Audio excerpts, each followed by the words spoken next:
All right.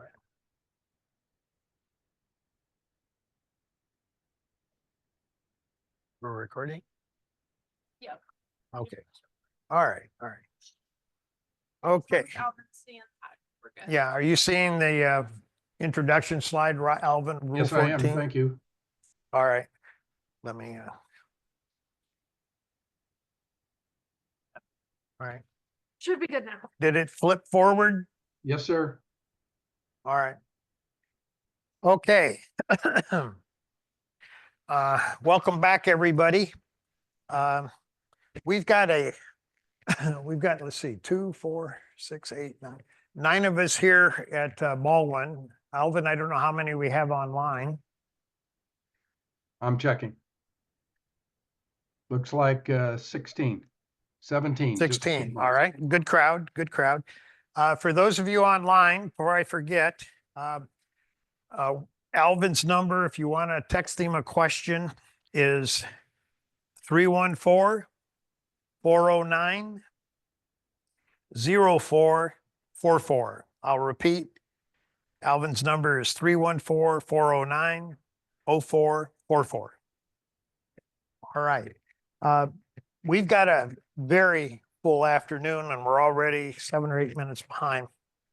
We're going to cover Rule 14, which is a procedures rule, and status of the ball, which is a really interesting presentation. There's a lot of information, especially in the first rule. And those folks that are new to the game, this is your first exposure to the rules this winter, you're learning. Don't be impatient. If you absorb, I'd say half of what you get exposed to today, you've done well. There's a lot of details, a lot of minutia.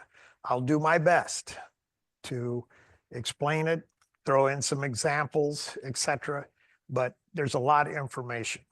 I would suggest that if it goes pretty fast and you've missed something and you didn't understand, replay the video when Caroline sends out the link, okay? And see if that helps. You've always got the book, all right? And I will try to throw in tidbits to augment some of the details. Because we have so much material, I'm going to make a special request. If you have a question, hold it until the question mark slide, okay? And let's do them together. Otherwise, I'm afraid we're going to lose time. All right. Let me see here, look at a note or two. All right, let's get going. Rule 14, procedures, marking, lifting, cleaning, replacing, dropping in the relief. There's more to it than that. Just to emphasize how much material we have, Rule 14 has 7 parts. In this presentation, we're going to talk about 6 of them. Rule 14.4 we'll talk about in the next presentation under status of the ball.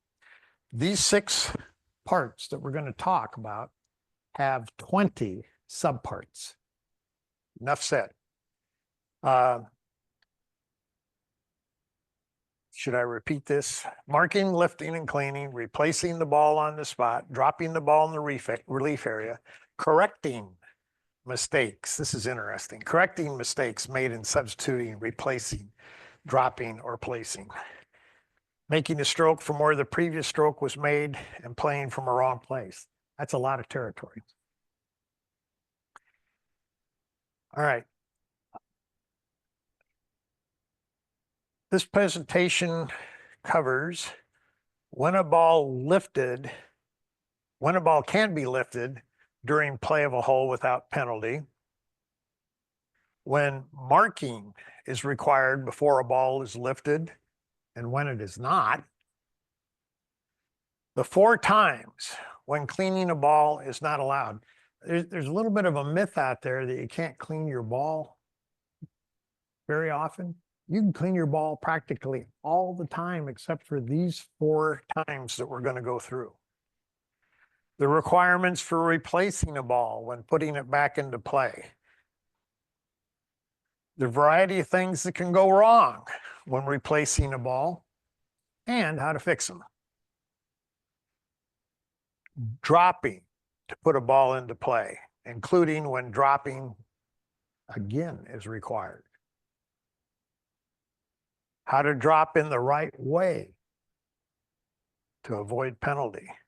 What to do when a drop ball is deliberately deflected or stopped by a person after it's dropped. When mistakes in replacing, dropping, placing, or substituting can be corrected. How to proceed when playing under stroke and distance, depending on what part of the course you're going back to. What it means to have your ball in a wrong place. The penalty in match play for playing from a wrong place is easy. Loss a hole. The penalty for playing from a wrong place in stroke play and how to finish the hole. In most cases, 2 strokes and keep on playing on with the same ball. For a serious breach of a wrong place, there's a correction required. And we're going to go over the stroke play procedure for playing 2 balls when we're unsure if that breach is serious. Does that sound like a pretty long-winded agenda? It is. I'm going to skip over this. We don't need to repeat it 3 times. Oh, here's our question of the day on Rule 14. 14.1 to 14.3. It looks like we got a question to cover all 3 of those areas. So I'll read it out loud. In stroke play, a player places a ball in the relief area when they should have dropped it and makes a stroke at the ball.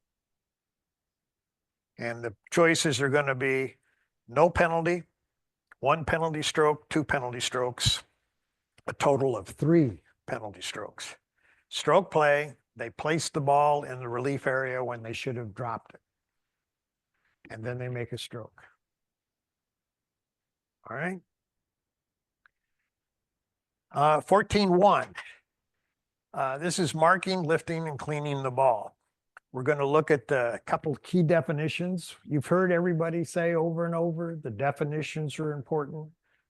I'll be emphasizing key words, operative words in the definitions. Mark and ball marker.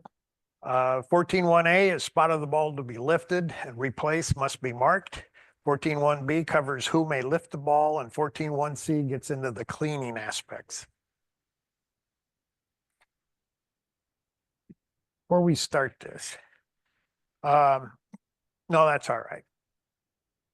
Our first definition is mark.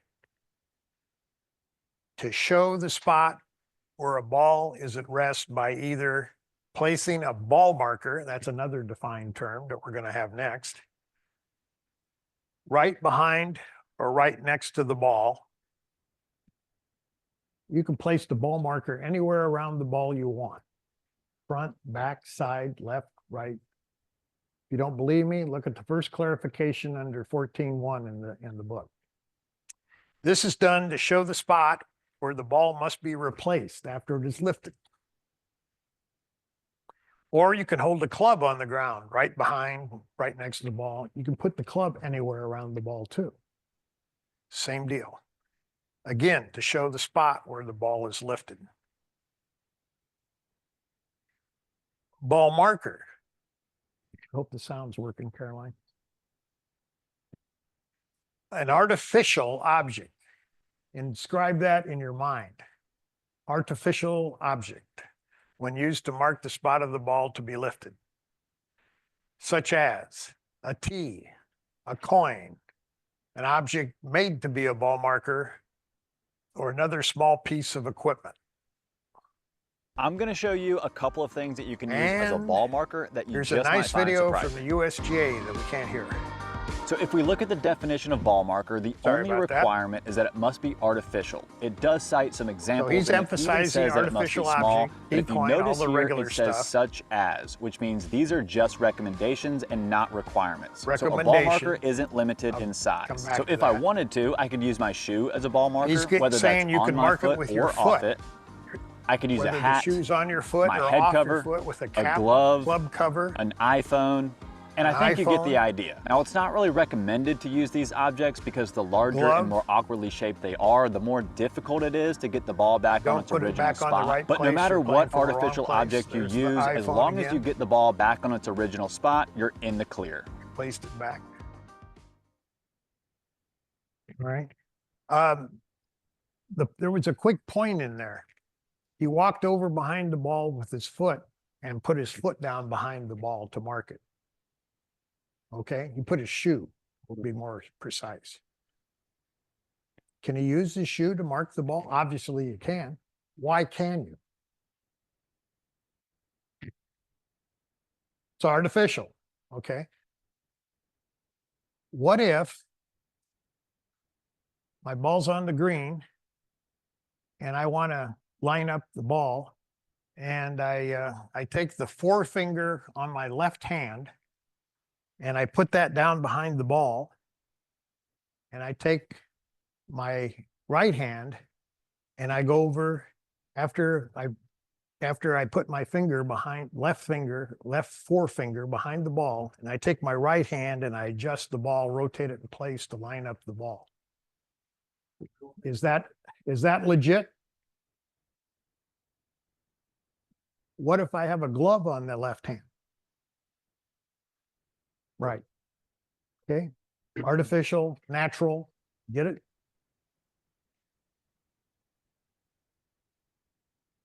When a rule refers to a ball marker being moved, this means a ball marker that's already in place on the course to mark the spot of the ball and has marked the spot of a ball that has been lifted and not yet replaced.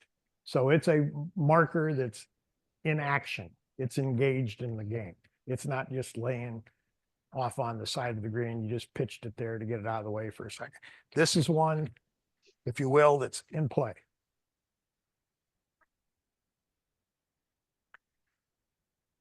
Let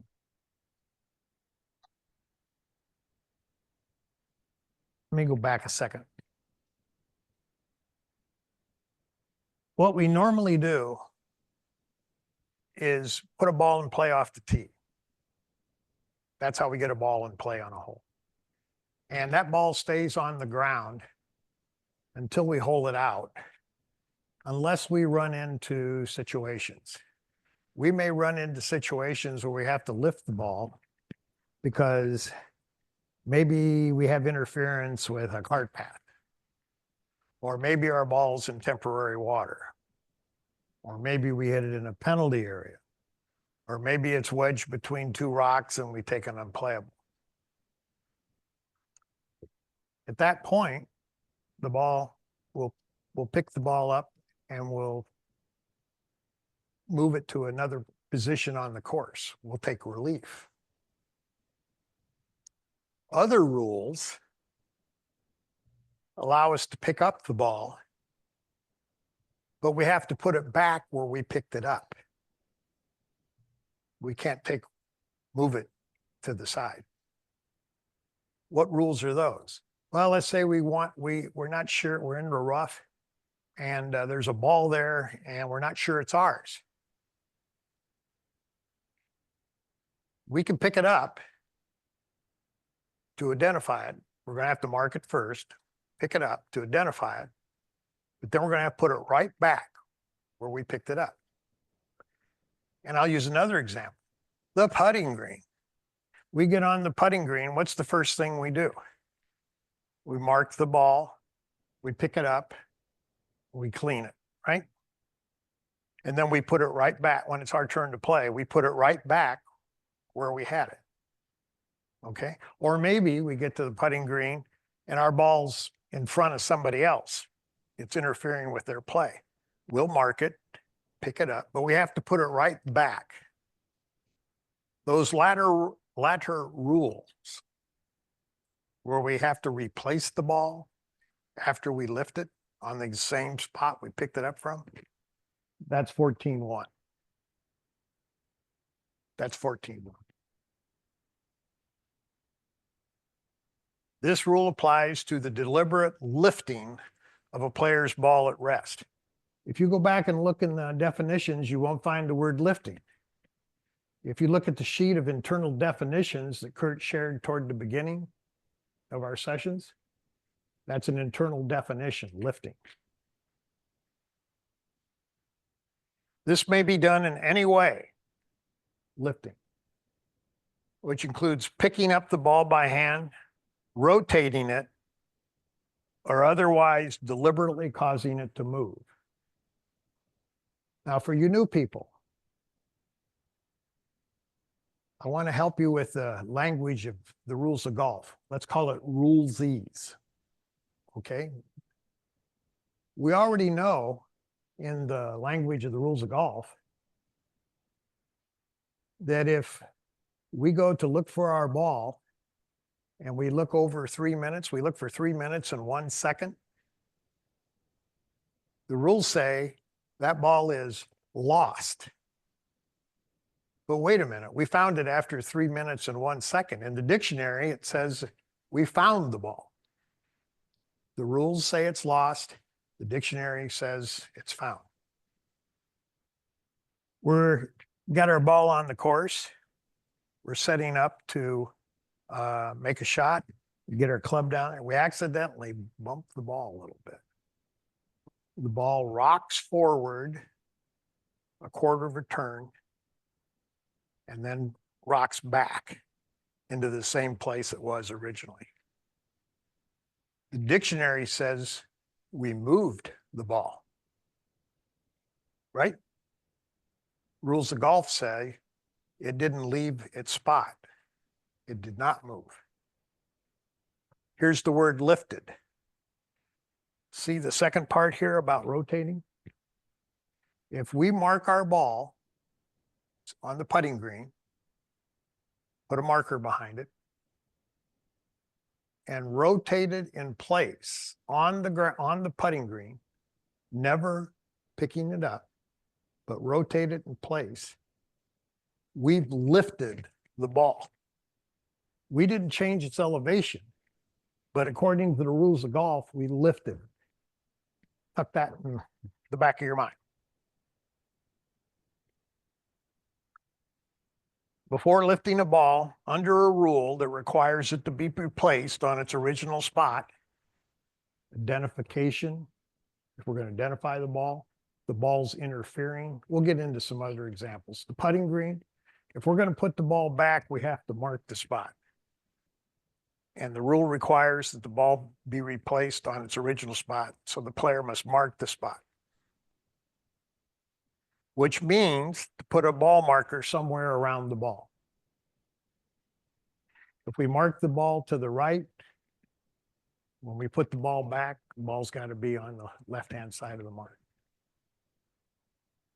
Or holding a club around the ball. If the spot is marked with a ball marker after replacing the ball, the player must then remove the ball before making a stroke. And somewhere in here, we'll say that if we don't remove that ball marker, there's a 1-stroke penalty. Next slide, I'm sorry. If the player lifts the ball, it's going to be a full afternoon. If the player lifts the ball without marking the spot, if you don't put a marker down, marks the ball in the wrong way, well, maybe they don't use something artificial. Maybe they use a twig. Or if they make the stroke with the ball marker left in place, they get a 1-stroke penalty. If you fail to mark it, you don't mark it in the wrong way, make a stroke with the left in place, 1-stroke penalty. Now here, this slide is singular. It stands out all by itself in this presentation. It says, when a ball is lifted to take relief under a rule, to take relief, The player is not required to mark the spot before lifting the ball. So here's a gentleman, his ball's in ground under repair. Now, if he lifts his ball, he doesn't have to mark it. But if we lift our ball on the putting green, we have to mark it, and if we don't, we get a one-stroke penalty. What's the difference? The difference is the ball on the putting green, or the ball where we're going to identify it, that ball has a spot on the course, and the rule allows us to move the ball for whatever reason, but we have to put it back on that spot. Okay. The ball where we're taking relief, it's in a condition that we don't have to play from. We're going to get relief from it. We're going to move that ball to another position on the course. Because we're moving it to another position on the course, we don't have to mark it.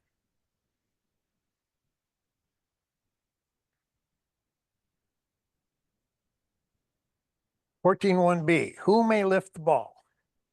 The player's ball may be lifted under the rules only by, and there's a list of people that can lift it, the player, and repeating over and over, when we get to rules 23 and 24, where the player has a partner, the partner can do anything the player can do except make a stroke for the player. So the partner can lift the ball. Anyone the player authorizes. The player can make an individual case-by-case authorization, not a general authorization, but a case-by-case for somebody else to lift it. Maybe I'm in a bunker and I play out of the bunker and I hit my ball 15 inches from the hole. Well, I got to rake the bunker and I got to walk around to get up to the green. The other players playing the hole, rather than hold them up, Ken's up there. He wants to play. My ball's in his way. I say, Ken, if you want to mark and lift my ball, go ahead. That's an individual authorization. And here's an exception. The caddy may lift the player's ball without authorization. There's a couple instances. When the player's ball is on the putting green, that's carved out. It's when it's reasonable to conclude from the player's actions, a statement that the player is going to take relief.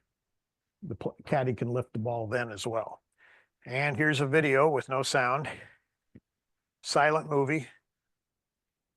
All right, he's marked his nearest point of relief. He's definitely taking relief. There's the caddy, jumps in, picks up the ball, cleans it.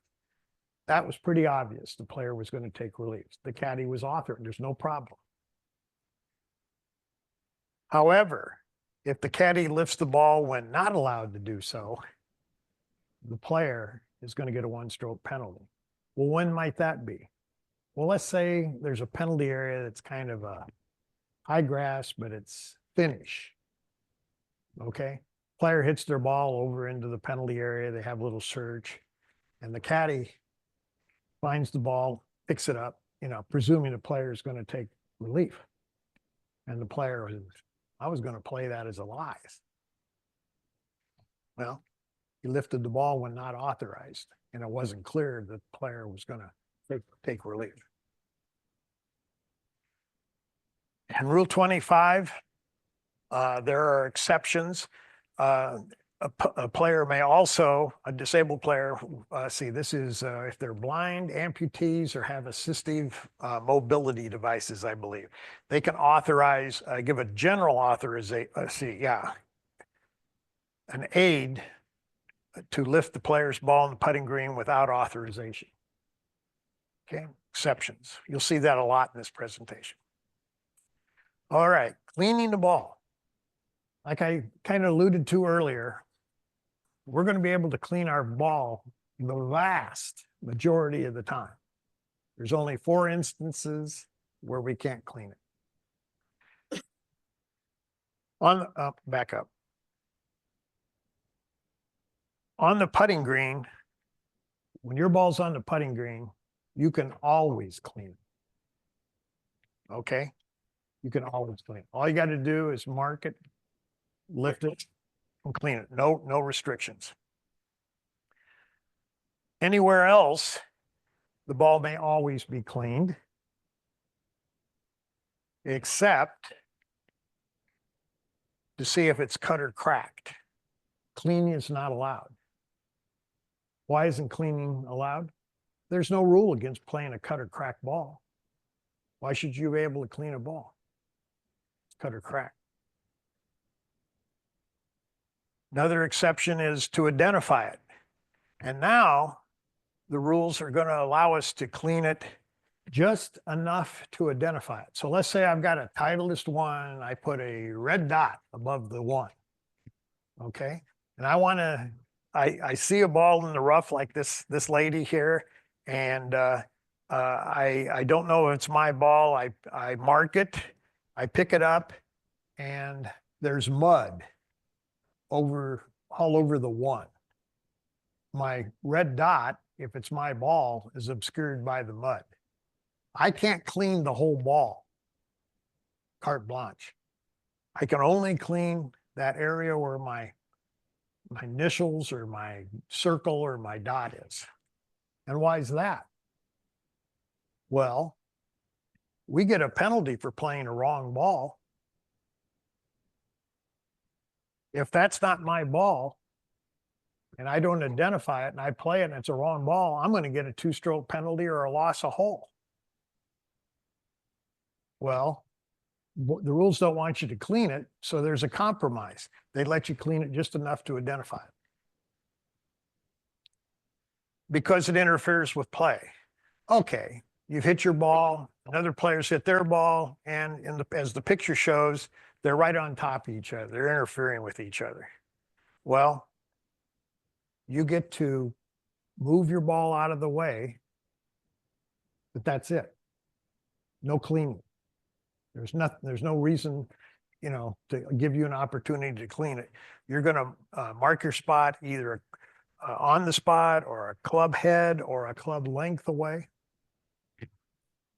Not clean it and then return it after the other player plays. And the fourth exception is we see this with embedded ball all the time, to see if it lies in a condition where relief is allowed. So maybe we hit into a soft spot and did the ball embed. Well, it's kind of hard to tell. Let's mark it and then pick it up carefully and let's examine the area, another player, official, whatever. And if it isn't embedded, we're going to put it right back. If it is embedded, now we get to proceed under the embedded ball rule. We get free relief. We can clean it all we want. Cleaning is not allowed unless the player takes relief under a rule. And if the player cleans their ball when not allowed, they get a 1-stroke penalty and they still have to replace it from where it was lifted. Okay. Once again, in foursomes and 4-ball, you have a partner, and the partner can clean your ball too. He or she can do anything but make a stroke for you. Okay, question mark slide. Any questions here in the room? Alvin, you got any text Yes. messages or questions? Yes, I do. So back on this you don't have to go back, but the slide where the player had the ball in the GUR.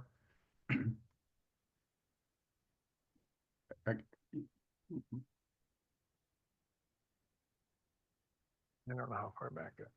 It's We're getting there, Alvin. okay. There, nope. One more maybe. No, There we go. there we go. Okay, so the player picks up the ball to take relief.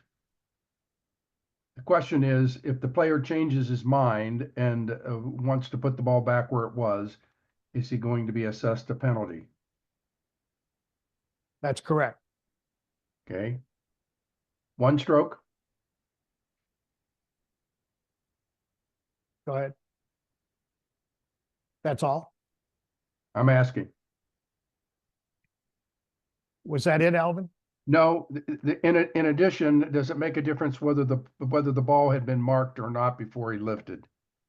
No, no. If his intent, relief starts when you have intent. So the player initially had intent to take relief. At that point, they were in the relief procedure. In this case, general area 16-1.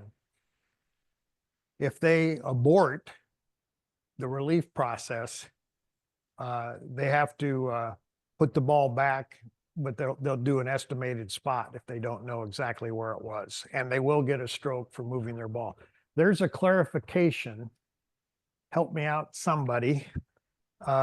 It's 9, I want to say 9.6/4, Alvin.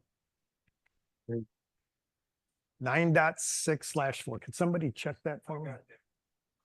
Is that it? And it gives a half a dozen things that if a player lifts the ball to take relief. Are there a number of things underneath that? Okay, check out, and it's 9.6/4, yeah? Okay, check that out, Alvin. That's a direct answer to your question. Very good, thank you. Okay. Are you good now, Alvin? Yeah, that wasn't my question. I was just relaying it to you. Okay, all right. All right, Lori, Okay, so I think now I understand why, but you're on the putting green and you're planning to mark your ball, but you're in somebody's line. So you know you're gonna have to then move your mark over, let's say a club length, but you have to mark it first, then do the club length and move your mark. Because otherwise you never marked your ball on the spot, and that's why it's a one code. That makes sense there. say the last part again. So you just go, here's my club head. Oh, I'm just gonna put my mark here. I'll repeat this question and by then the way. pick up the ball. All right. So this You- is my club head, pretend, All right, ball's here. And so I just put this down. Yep. Put the mark here and then. that's good. You're good. You're good. You're good, even Yeah. though you Yeah. didn't. Lori's, I'll try to, first of all, before we get into Lori's, did everybody on the webinar hear Alvin? I'm not sure how this is coming across, whether people on the webinar are hearing Alvin's questions. Did somebody, Marvin Raise says a he hand. heard, Marvin says he heard me. did they say they could? Yeah, he said Marvin was. All right, okay. I just wanted to be sure that we were communicating. Lori's question was, her ball's on the putting green.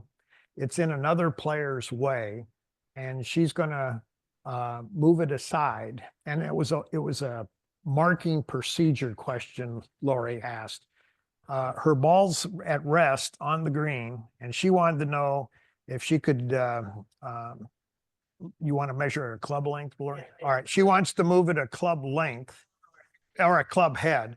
Either way, she's going to put the club head or the butt of the grip against the ball, line it up with something, and then put a mark down on the other side of the club head or at the toe of the club or something like that. Is that okay? That's your question?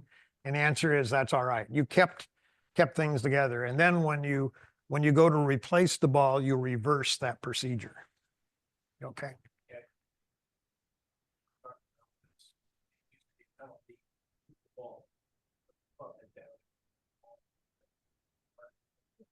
Yeah.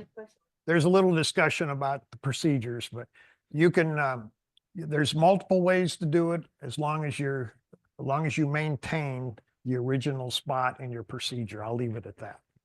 Fair enough? Okay, anybody else?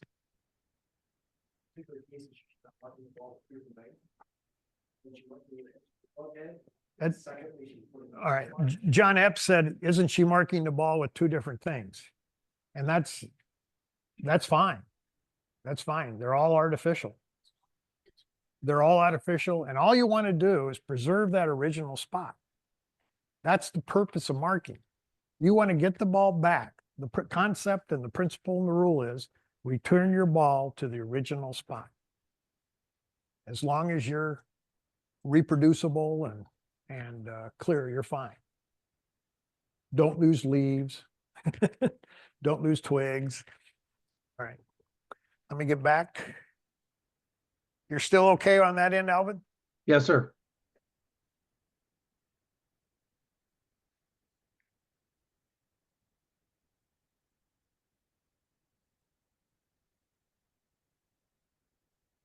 Okay.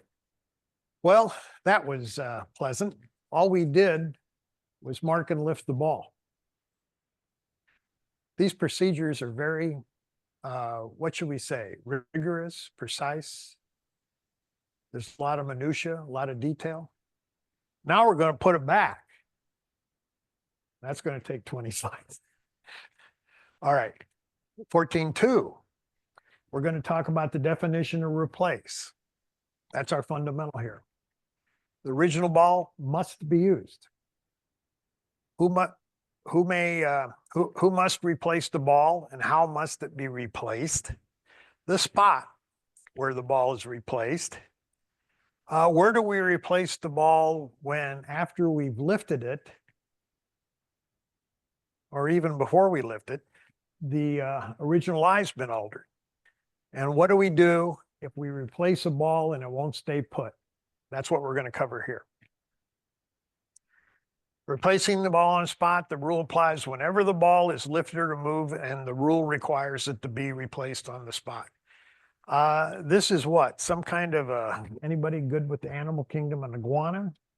Iguana? And the iguanas come over. I've seen this video. This is a still shot. The iguanas come over and fell in love with the ball and moved it. Well, Ken used the word outside influence. This is an outside influence. The ball at rest. We just discussed this last week. Ball at rest has been moved by an outside influence, and we know this has happened. KVC. We know it's been moved. 9.6 requires the ball to be replaced on the original spot, estimated, if we don't know perfectly. Here's our definition of replace. To place a ball by setting it down by hand and letting it go with the intent to put it into play. Here's a person with their thumb and their forefinger putting the ball down, replacing it. Here's a tidbit that I picked up from a quiz just last week, first time. You could palm the ball. You could palm the ball and set it down. That would be replacing it by hand. Nobody does that, but I thought you'd like to know from the standpoint of being a rules official. If the player sets the ball down without intending, here's a word, intending. We're going to see this under replacing. We're going to see it under place. We're going to see it under dropping. I wished it was in all caps, bolded, and highlighted. Without intending it to be put into play, the ball has not been replaced and is not in play. Well, what's the big deal about intended? Well, what if on the putting green, I pick my ball up, mark it, pick it up, clean it, and I want to wipe my face off my towel so I can put the ball down on the fringe. Did I intend to put it in play? If I didn't intend to put it in play, it's not in play. It's not a ball in play anymore. It's not a ball at rest. All right, intent, to put it in play. We'll see that several times this afternoon. Whenever a rule requires a ball to be replaced, the rule identifies a specific spot where the ball must be replaced. So this player's kicked their ball in the rough or fairway. It's her ball, and she's moved it, ball at rest, when she's not allowed to. She's got to put that back on the original spot, estimated, if not known. The specific spot is where it was to start with. And in the disability rules, instead of doing it by hand, they can use equipment, a club or a stick or something like that, if they have certain disabilities. 14.2a, the original ball must be used when replacing a ball. Now we're replacing the ball. We're not going, taking relief, we're replacing it. We were allowed to lift it, but we moved it accidentally or whatever, but it's got to go back to that. We have to put it back on the right spot. Original ball. Exception. If the original ball cannot be recovered with reasonable effort within a few seconds, so long as the player did not deliberately cause the ball to become unrecoverable. How many tournaments have you seen the player pick up their ball, flip it to a caddy when there's a pond or a creek or something by the green, the caddy bobbles it and it falls into the penalty area in 4 feet of water or something. All right. The ball's not immediately recoverable. So, and it was an accident. So they're going to be able to replace it. The other instances where you don't have to use the original ball is if the original ball is cut or cracked. Well, if our ball's on the putting green and we suspect it's cut or cracked, we mark the ball, we pick it up. Ah, there's a crack. Official, look, is this a crack? Yes, that's a crack. It's damaged. Under 4.2, we're allowed to replace it. We don't have to use the original ball. It's cut or cracked as an exception. Anytime after play resumes, after it's been stopped, maybe we had play stopped for a dangerous situation. Maybe we had to stop for darkness or whatever. When we resume play, we can always replace our original ball. If the original ball was played by another player as a wrong ball, that ball may be 200 yards down the hole in the penalty area under 3 feet of water, maybe 250 yards. We can replace our ball. If we have KVC, that was our ball that the player played and it was our ball, they played it as the wrong ball, we can put another ball in play. Who must replace the ball? Once again, the player's ball must be replaced only by the player. In foursomes and 4-ball, the partner can do everything the player can except make a stroke. So the partner can replace it. Any person who lifted the ball. Remember our example of the player playing out of the bunker. And I asked, it was Ken in my example. He went over and I said, Ken, would you mind lifting my ball so everybody else can keep playing? Ken can replace my ball because he was the person who lifted it. Pardon me? No, May. I can get my ball from Ken and replace it. Follow? He's eligible, but he doesn't have to do it. Any person who lifted the ball or caused it to move. If the player plays a ball that was replaced by someone not allowed to do so, the player gets a 1-stroke penalty. Okay. Example. I'm in the bunker. I play up 15 inches from the hole. I say, Ken, could you mark my ball? Ken says, sure. He marks my ball, picks it up, sets it on the side because he's got a putt. Other people got a putt. And then I get up there and Mike comes over and he says, oh, it's John's turn to putt. I'm going to put his ball back for him. Did Mike lift the ball? Did I give Mike authorization? If Mike puts that ball there and I play it, I get a 1-stroke penalty. Not allowed to replace it. That's pretty harsh. Hold your question so we get that done here. In disabilities, the player can give general authorization to another person, not case by case, but general authorization. How must the ball be replaced? The ball must be replaced by setting it down by hand, either a pincer move or palming it on the required spot and letting it go so it stays at rest on that spot. If the player plays the ball that was replaced in the wrong way, but on the required spot, the player gets a one-stroke penalty. What's an example of this? How many people have you played with that marked their ball on a putting green, lifted it, and then when it was their turn to play, they dropped the ball on the putting green and scooted it over with their putter? One-stroke penalty, replacing it in the wrong way. The ball must be replaced on its original spot. And there'll be instances, for instance, if you accidentally kick your ball in the rough or the fairway, you don't know exactly where it was when it was moved.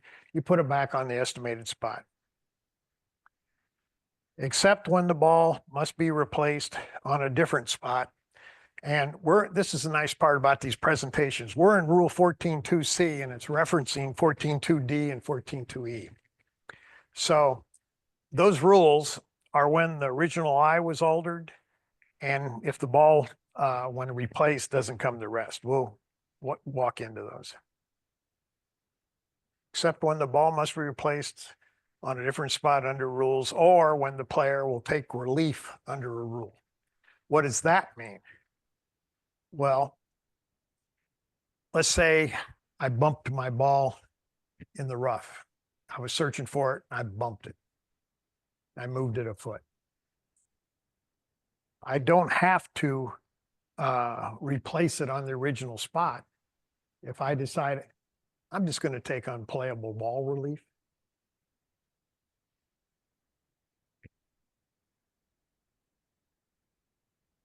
If the ball was at rest on, under, or against any immovable structure, integral object, boundary object, or growing or attached natural object, the spot of the ball includes vertical distance, vertical location above the ground, relative to the ground. This means that a ball must be replaced on its original spot, on, under, or against such object. Another example. We're over at Annbriar with a tournament and 9, 8, 7, I don't know, about the 6th hole, it's a par 4 and there's real heavy rough. And a player hits their drive in that heavy rough. And we're looking and the clock's running. Finally, one of the people searching is practically right on top of the ball, looks down and sees the ball tucked down, settled down in the rough. Okay. Is that the player's ball? I don't know. We don't know. So the player comes over, they mark the ball, they lift the ball to identify it. Yep, it's their ball. And then they set it down on the rough, on a nice little fluffy lie on top of the rough. Did they replace the ball on the original spot? No, they set it up. And we say, when we got here, if your ball would have been setting up that high, we would have seen it in 2 seconds. Your original spot and the original lie was tucked down there in that grass. Let's put it down where it was. We had to stand on top of it to see it. Okay? It's the concept verticality. If any loose impediments were removed as a result of the ball being lifted or moved, they do not need to be replaced. So here's a ball tucked in, pile of leaves, and we need to identify it. We mark the ball, we pick it up, and there's some wet leaves that come up with the ball. And as we're moving the ball up to our face to be identified, that leaf falls off. We don't have to replace that leaf. And next week, Ken's going to get into loose impediments and go over this area in detail. As a result of the ball being moved or before the ball was replaced, they do not need to be replaced. C15-1A, Ken's all ready for that one. All right, 14.2D, where to place the ball when the original lie was altered. Well, what's this about? If the lie of the lifted or moved ball that must be replaced is altered, the player must replace the ball in this way. We're going to have two situations, ball in sand and a ball outside of sand. Ball in sand. When the ball was in sand, whether in a bunker or anywhere else on the course, where else could you have sand on a course? Waste area? You could have sand in a penalty area. It might be that the utility cart, the maintenance cart, dumped a pile of sand in the middle of the fairway. If your ball's in sand and replacing the ball on its original spot, if not known, must be estimated, you have to recreate the lie as much as possible. And in recreating the lie, the player, if it's the ball's been, let's say it was buried in a bunker, the only way you found it was by brushing sand away above the ball, or maybe with a rake. If you uncover the ball and it was totally covered, you get to, if you move the ball, you get to put it back, but you get to expose a little piece of the ball so that you know where it is. You don't have to bury it again.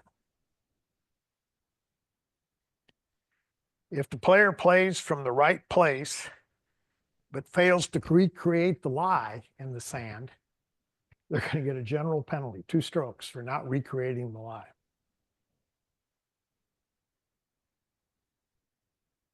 That's in sand. Anywhere except sand, here's a picture.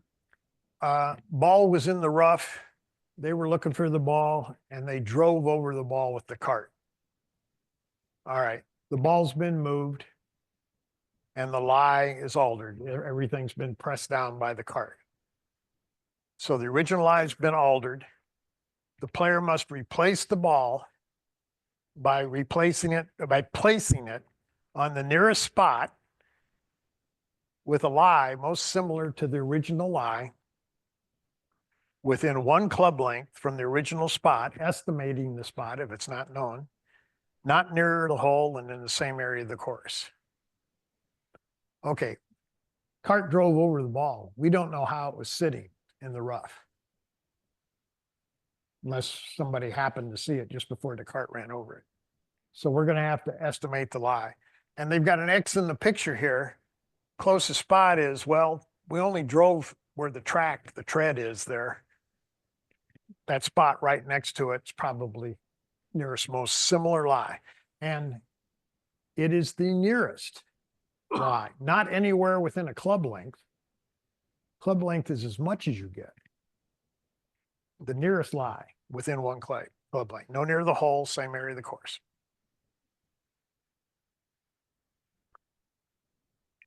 And I've only said this 16 times. The player knows the original lie was altered, but does not know what the lie was. They're going to estimate the lie.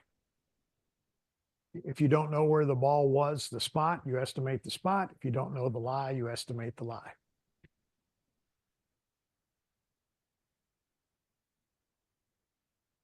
For lies altered while play is stopped and the ball has been lifted, go back to Rule 5. I think Dave Verholz covered this.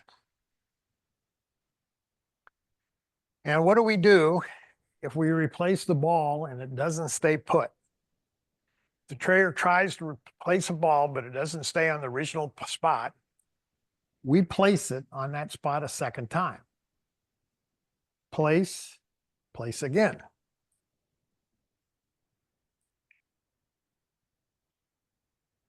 And if the ball again on the second try doesn't stay at rest on that spot, then we're going to try replacing the ball by placing it at the nearest spot where it will stay at rest.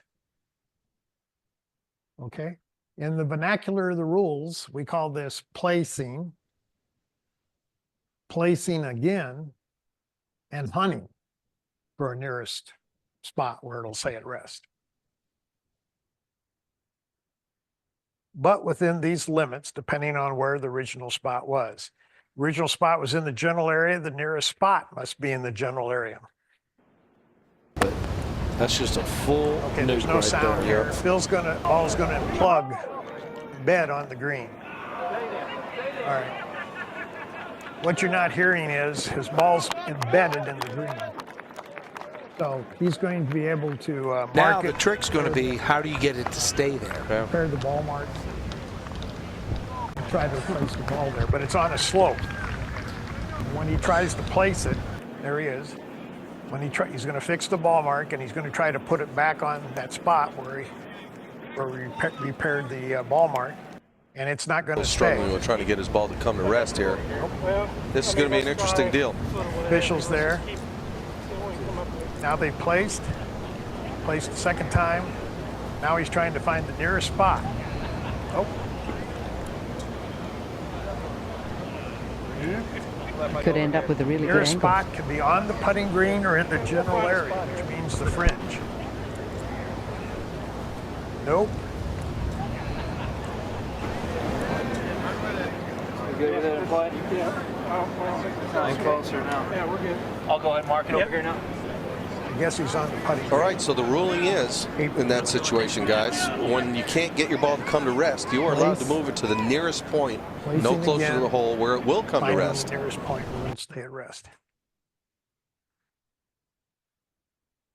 If the ball's in a bunker or a penalty area, that nearest point where where you have to find a spot where the ball will stay at rest has to be in the same bunker and the same penalty area.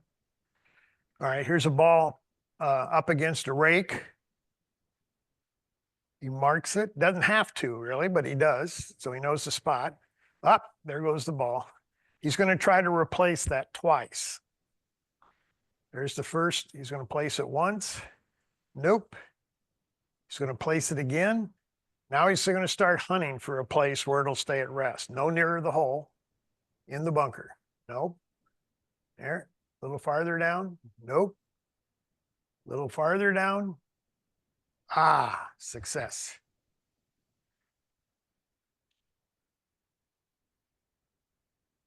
Must not be near the hole on the putting green or general area. Okay, this is John Augustine and a USG amateur. Same situation. Now he's placed it the second time. Now he's looking to find a spot where it'll stay. First try. He can do this many times till he finds it. Third try. Okay, third try, he got it.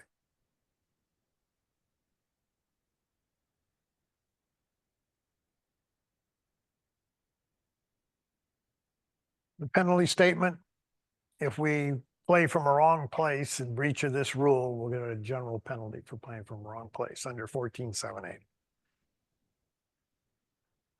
And again, in foursomes and four ball, our partner can do the replacing. He can do anything, he or she can do anything except make the stroke for the partner. Questions? Rick, you had a question, if you remember it. May have covered this another day, but if someone marks your ball, someone else replaces it, but you're in a bunker and cannot see that. So you play out of a bunker and you don't say anything to anybody. You just get busy raking the bunker. Meanwhile, the people. Yeah, 15 inches, okay, replace it. Well, now we're going to authorize somebody. Well, if you authorize, if you just give a shout out to people on the green, say, guys, go ahead and I'm going to be a minute. Mark my ball. Okay. Well, what's stopping you from when you're walking up to the green to say, which one of you marked my ball? Okay. And where did you mark it, et cetera, et cetera. All right. Rick's question was, if you don't know who marked your ball, what do you do? And my answer was, if you authorized it, ask them. If you didn't authorize and you suspect it might have been moved, ask just to be sure. To protect your interests. Marcel. Is there a special tip that you have to decide, okay, is it one stroke or is it two strokes? You understand what I'm saying? Yeah, it doesn't relate to replacing the ball on the spot. You're asking a general question in the rules about when do you get a 1-stroke penalty and when do you get a 2? Okay, Should be some reason, otherwise, you're always wondering, oh. all right, all right. All right, I'm going to cheat. I'm not going to give you a full-fledged answer, but for you and for everybody else in the room and that's on the call, there is a reference area. Go to general area, that's one word, generalarea.org. Okay, generalarea.org. And in generalarea.org, you'll see quizzes, study aids. Under study aids, there is a spreadsheet with all the 1-stroke penalties. Okay, and there's what, 14, 15 at 20 of them? All right, and they come from all sorts of different rules. All right, 31. 31, there's 31 times you get a 1-stroke penalty. That's at generalarea.org. Generalarea.org and under study aids. Anybody else before we move on? Okay, we got one more section and then we're going to take a break after this section. We've talked about picking up the ball, marking it, and lifting it, right? And we've now got it back on the course. We replaced it.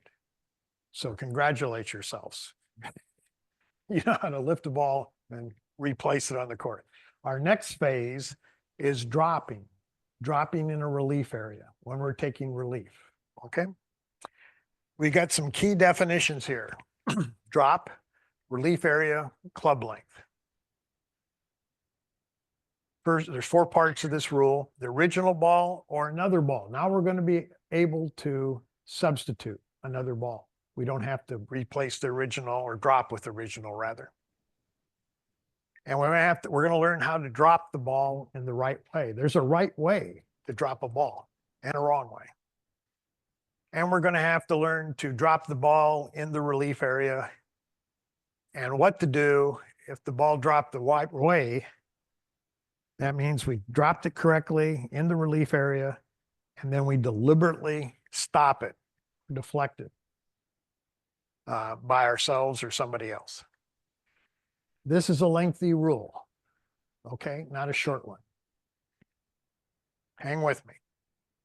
Definition of drop: to hold the ball and let it go so that it falls through the air with the intent, capitalized, bolded, and highlighted, for the ball to be in play. If I walk over to the side of the green with my ball and it falls out of my hand, did I drop it? Well, I may have dropped it according to the dictionary, but I didn't drop it according to the rules. I didn't have any intent of putting that ball in play.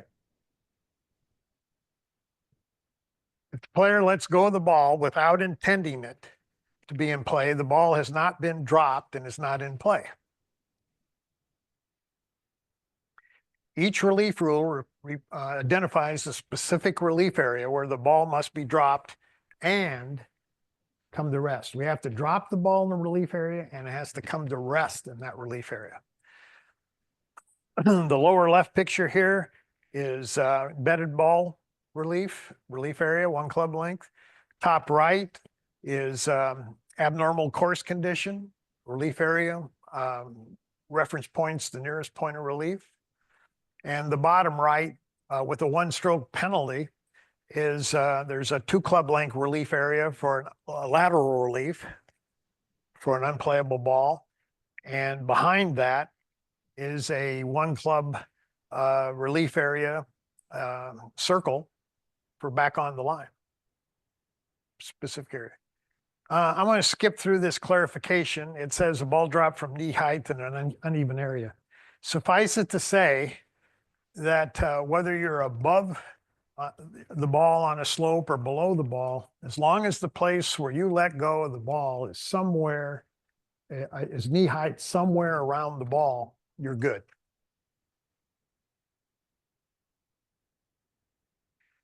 How to drop the ball. Let go of the ball so that the ball falls straight down. I call this a dead ball drop. You heard a dead cat bounce? Dead ball drop. Straight down without the player throwing it, spinning it, rolling it, or some other motion that might affect where the ball comes to rest. From knee heights, straight down. And it does not touch any part of the player's body or equipment before it hits the ground. It has to hit the course first.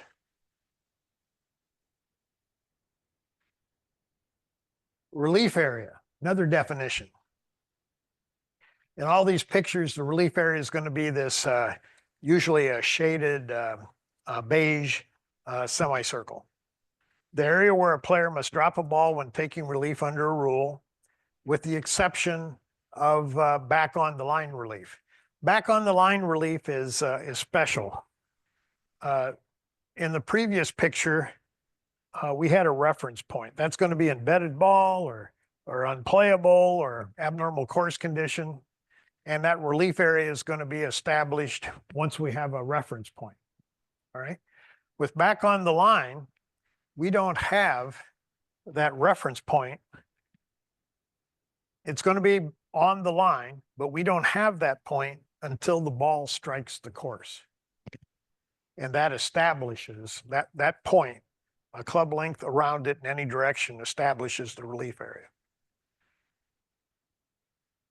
Each relief rule requires the player uses a specific area whose size and location are based on these factors: a reference point, a size of the relief area measured from the reference point, and there are usually, depending on the rule, limits on the location of the relief area. Reference point. For our abnormal course condition, that top right picture, it's the reference point's the nearest point of complete relief from the abnormal course condition. For unplayable ball, lateral relief in this instance, it's the location of the ball is the reference point. You have to find the ball to be able to take lateral relief. And in the bottom picture, the ball's embedded. The reference point is the spot immediately behind where the ball's embedded. Those are the reference points. Hello, there we go. The size of the relief area is generally going to be 1 or 2 club lengths. For an abnormal course condition, it's 1 club length. For a lateral unplayable, it's 2 club lengths, and for embedded ball, it's 1 club length again. And now we get into the restrictions on where the relief area is located. The wording's a little awkward. Let's work our way through it. We'll see some examples. The location of the relief area may be limited in 1 or more ways so that, for example, it is only in certain areas of the course, such as only in the general area, or not in a bunker, or not in a penalty area. It is not near the hole than the reference point, or must be outside a penalty area or a bunker from which relief is being taken. Again, we'll use some examples. It is where there is no interference, as defined by the particular rule, from the condition from which relief is taken. So let's do an example with abnormal course condition relief. This lady is, her ball's sitting on the side of a drain, and she's playing to the top of the picture. And the relief area, we're going to break it down point by point. The reference point is going to be the nearest point of complete relief. This is an abnormal course condition, and that's just off the green. If she plays from there, she will, nearest point of complete relief, that spot, she'll be able to make a stroke without interference for lie, stance, or area of swing. Nearest point of complete. That's her reference point. The size of her relief area is 1 club length. Okay, and so they're showing here it's a full circle at this point. 1 club length wrapped around the nearest point of relief.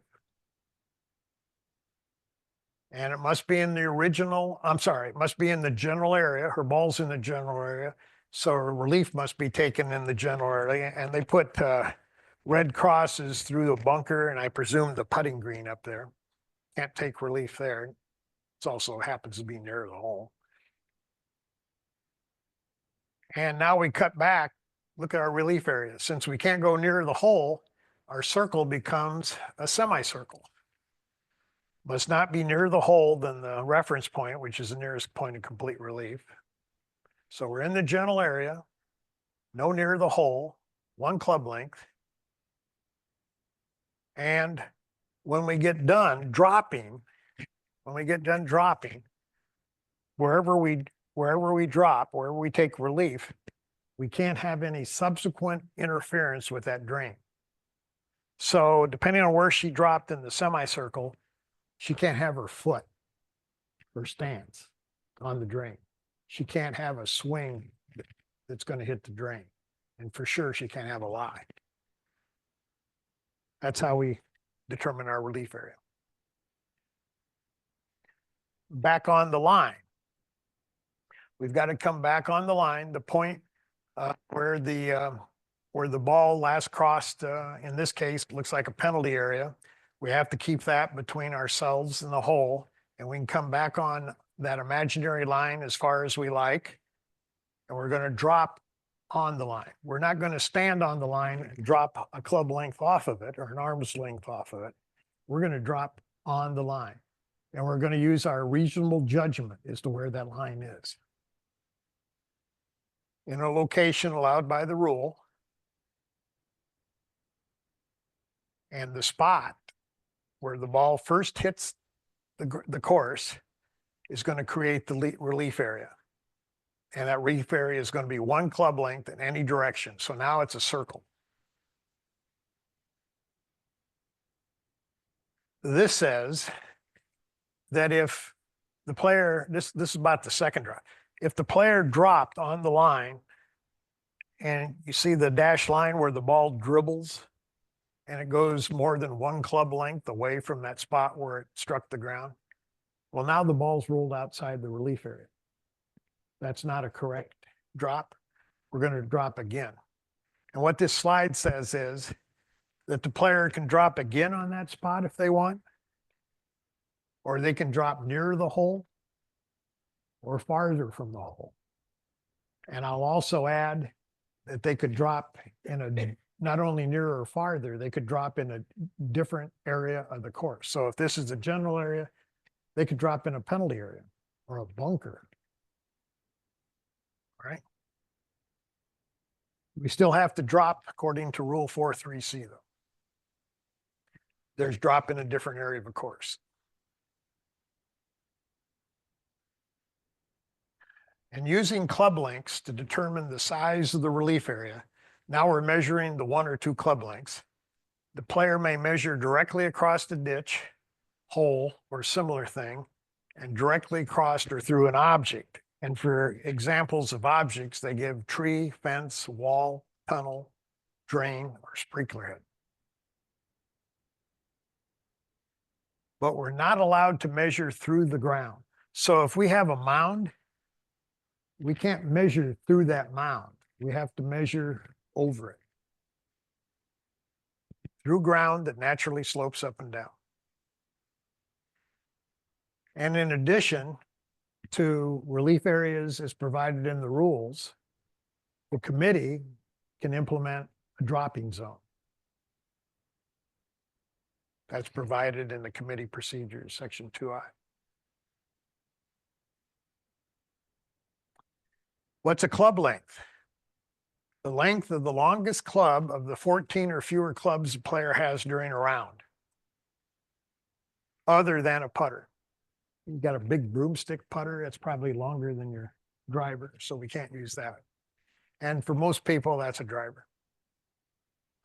A club length is a unit of measure, our metric, used in defining the player's teeing area. Remember, that's 2 club lengths deep. Or the size of our relief area, 1 or 2 club lengths under a rule. Club length, for the purposes of measuring these areas, the club length for a relief area, the length of the entire club is used from the toe to the end of the butt.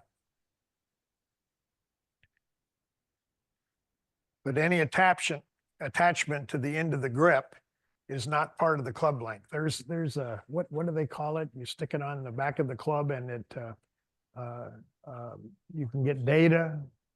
Arcos, thank you, John. Arcos, or some clubs have a suction cup on the back. By the way, when we measure club length in the equipment rules, this isn't the way we measure it. There's a 60-degree angle down here at the toe. And so that point is probably about an inch to inch and a half shorter than the overall length of a club. 14.3, this rule applies whenever a player must drop a ball and taking relief under a rule, including when the player must complete taking relief by placing a ball under the rule. So 14.3 covers the dropping, redropping, placing, replacing, I'm sorry, placing again, and hunting for that nearest spot. Little change of subject. The relief area. If a player improves the relief area before or when dropping a ball, see Rule 8.1. 8.1 is improving the conditions affecting the stroke. What are the conditions affecting the stroke? Lie, area stance, area swing, line of play, and area where the ball will be dropped, taking relief, the relief area. If this player goes over there, here's their ball down here next to a cart path, they're going to take relief up there and they replace a divot, that's a breach of 8.1, 2 strokes. And again, we're taking relief. When we take a relief, we can always use another ball. This means the player may use any ball each time they drop or place a ball under this rule. So,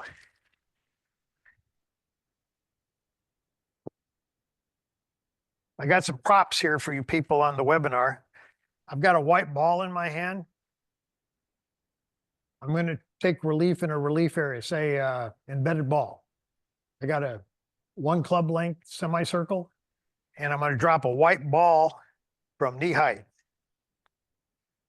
And it rolls outside the relief area. I have to drop again. I'm going to switch to an orange ball and drop it from knee height. And it rolled outside the relief area. I've got a ball that's half green and half blue. And I'm going to place it where that second ball first struck the ground. And I'm on a slope, closely mown slope. It's kind of firm. And when I place it,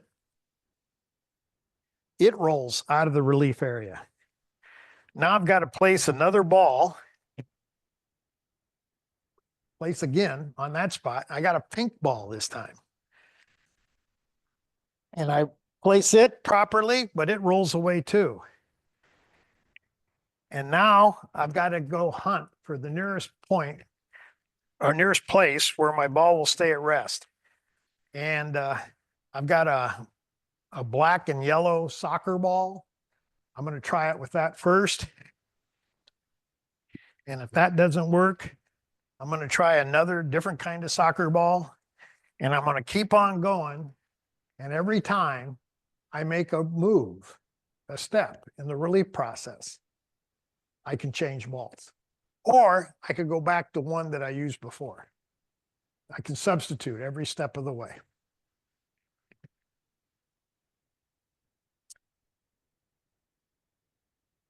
Player must drop the ball in the right way. And we're going to go through the 3 things that constitute dropping a ball in the right way. First, the player must drop the ball. In foursomes, in four ball, that's who's the partner, but the player's caddy or anybody else may not do so. However, players with disabilities, they can give a general authorization, certain disabilities, to drop a ball for them. Part two, the player must drop the ball first, and then secondly, the ball must be dropped from a location at knee height when the player is standing. So in these diagrams, the player is standing over here on the top right, and they're dropping from knee height. That's perfectly fine. The other player down below is kneeling on one leg. He's still dropping from knee height. That's fine. And the ball falls straight down, the dead ball drop without the player throwing, spinning, rolling it, or any other motion. And it can't touch the player's body or equipment before it strikes the ground. Now this knee height business, this other picture of Brendan Grace here, this was in the 2019 Phoenix Waste Management Tournament, and he caused a stir. This was the new rules. And he kind of squats down here and drops a ball. If he was standing up, that would be knee height. But that's legit.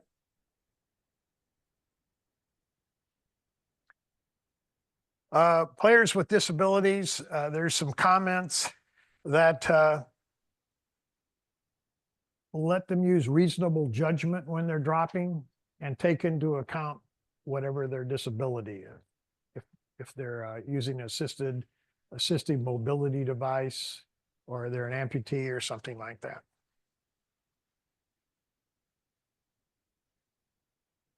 Okay, ball must be dropped in the relief area or on the line. So we talked about how to drop it the right way, the player, the knee height business, straight down, etc. It's got to land in that relief area. Okay, must be dropped in the relief area. The player can stand outside the relief area or inside when dropping.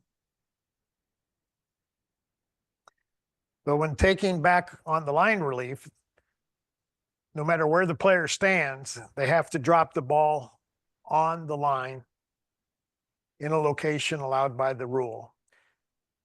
And that, again, that spot creates a relief area. They have to drop on the line. If the player drops, you know, here I am standing on the line, my feet are straddling the line.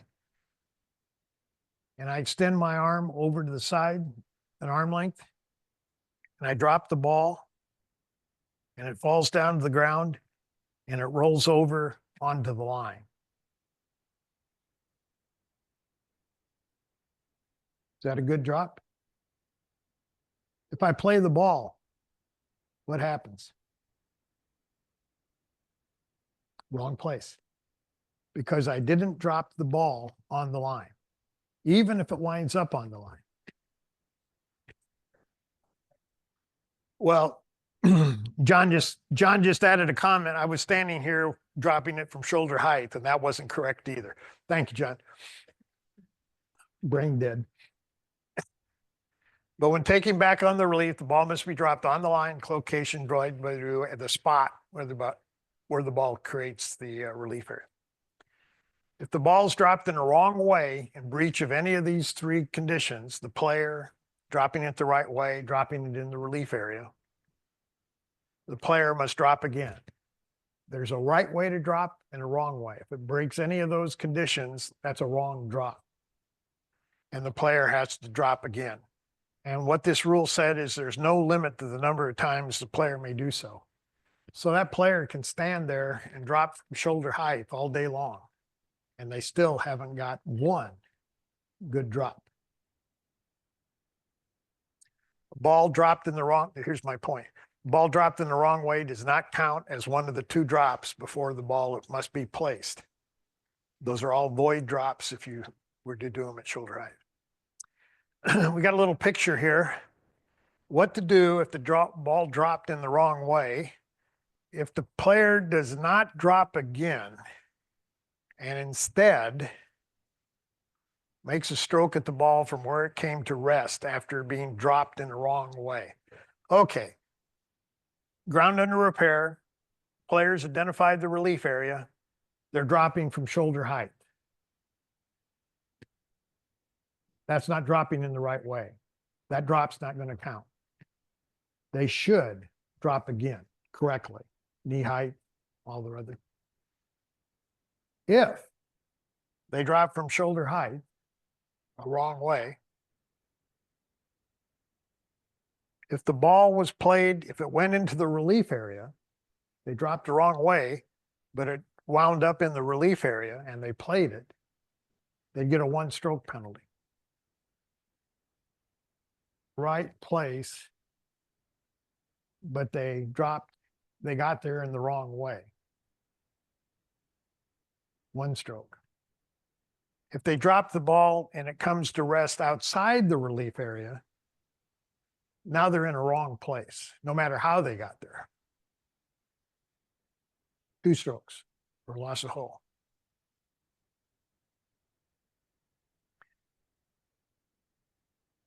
So this rule, 14.3c, only applies when the player is dropped in the right way.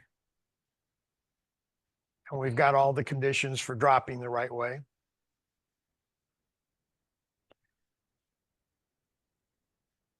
The player has taken complete relief, has completed taking relief when the ball dropped in the right way comes to rest in the relief area. The ball must come to rest in the relief area.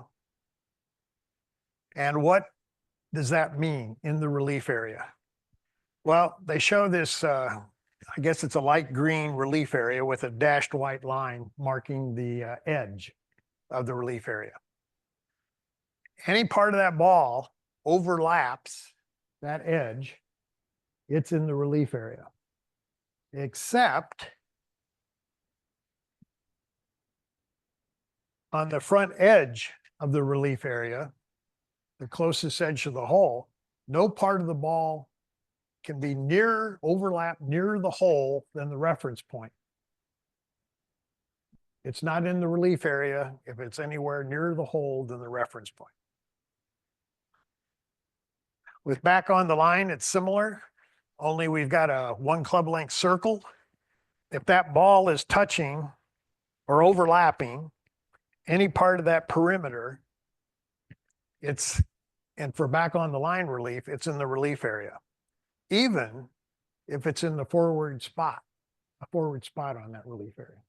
So that's different than the semicircle relief. It does not matter whether the ball, after hitting the ground, this is a new point, after hitting the ground, touches a person, equipment, or other outside influence before coming to rest.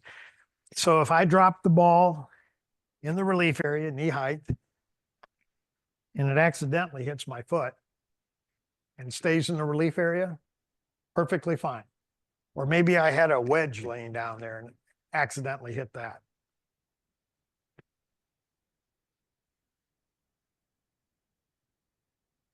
If the ball comes to rest in the relief area, the player has completed taking relief and must play the ball as it lies. If the ball comes to rest outside the relief area, we've got to go back and drop again. It has to come to rest inside the relief area.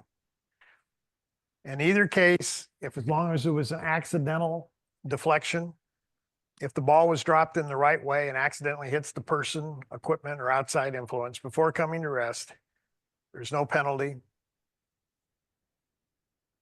An exception is when the ball is dropped the right way and it's deliberately or stopped by the player or any person. Deliberately deflected or stopped by any person before it comes to rest. So I've got a relief area. I'm going to drop the ball from knee height inside the relief area. And that ball starts rolling toward a divot hole in the relief area. And I put my foot out here and I stop it short of going into that divot hole. That's a that's a penalty, and I have to drop again. It counts as a drop, let's see. Yes, it counts as a drop. I get a 2-stroke penalty and I have to drop again. I'm pretty sure it counts as a drop. No, I have to drop again. It's a cancel. But I have to correct the fact that that I deflected it. If the ball comes to rest outside the relief area, a player must drop the right way a second time.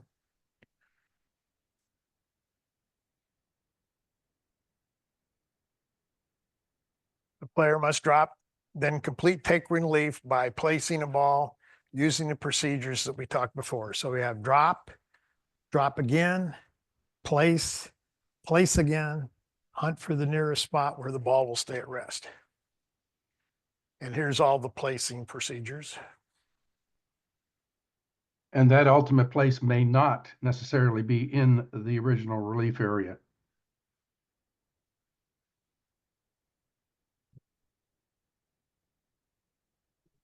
Ball won't stay in position in the relief area. We'll get to that. Yeah, that's coming up, Alvin. The player must place a ball on the spot where the where the ball dropped the second time, first touched the ground. And if it doesn't stay at rest, the player must place a ball on that spot a second time, and then the nearest spot where it will stay at rest. And here's the last sentence to answer Alvin's point. This may result in the ball being placed outside the relief area. We don't have to, when we're doing that hunting to find a spot where the ball stay at rest, it may not necessarily be in the relief area anymore. Okay.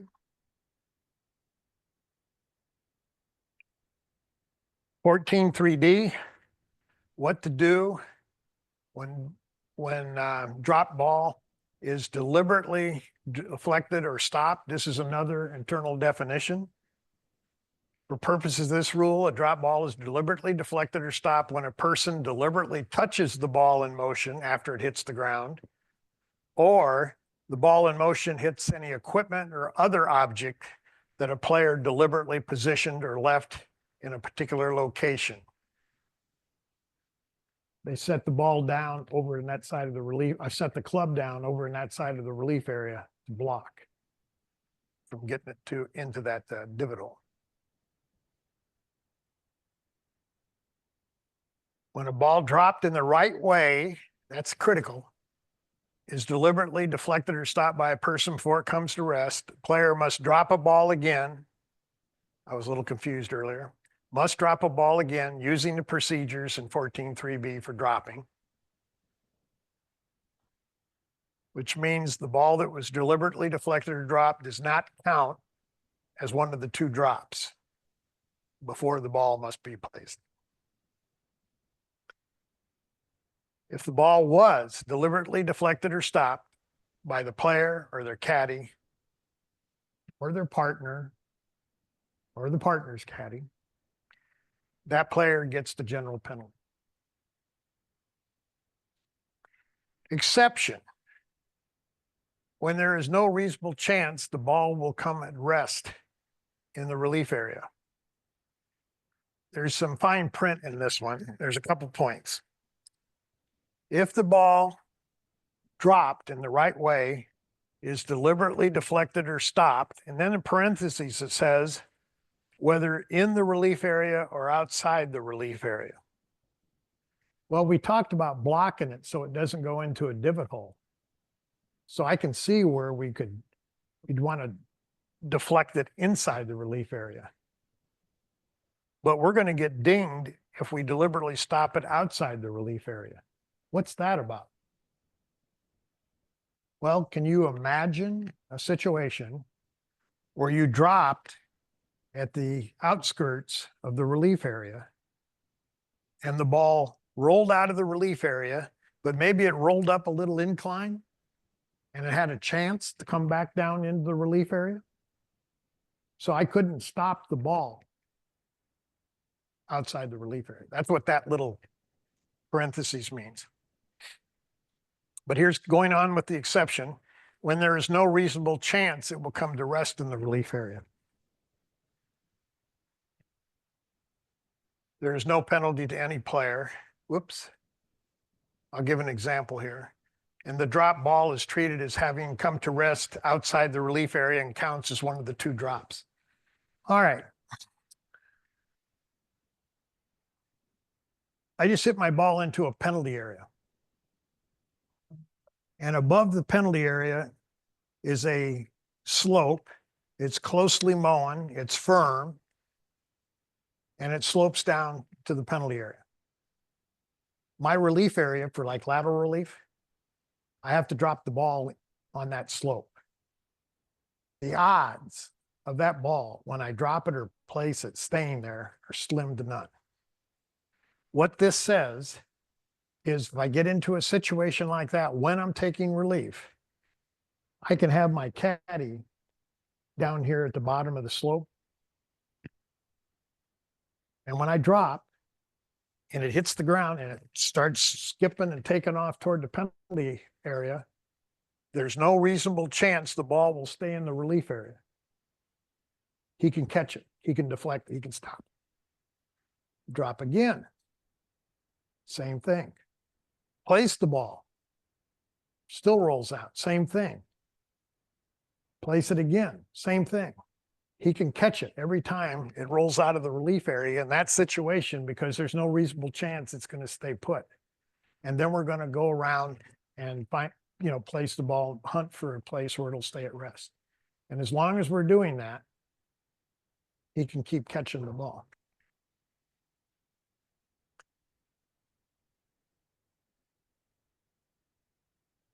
If we play from a wrong place, outside the relief area, for instance, or playing a ball that was placed, you won't find this statement too many other places. You might want to put a star in your book.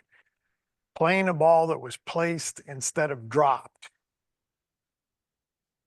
What would that be? Well, I have to drop the ball in the relief area.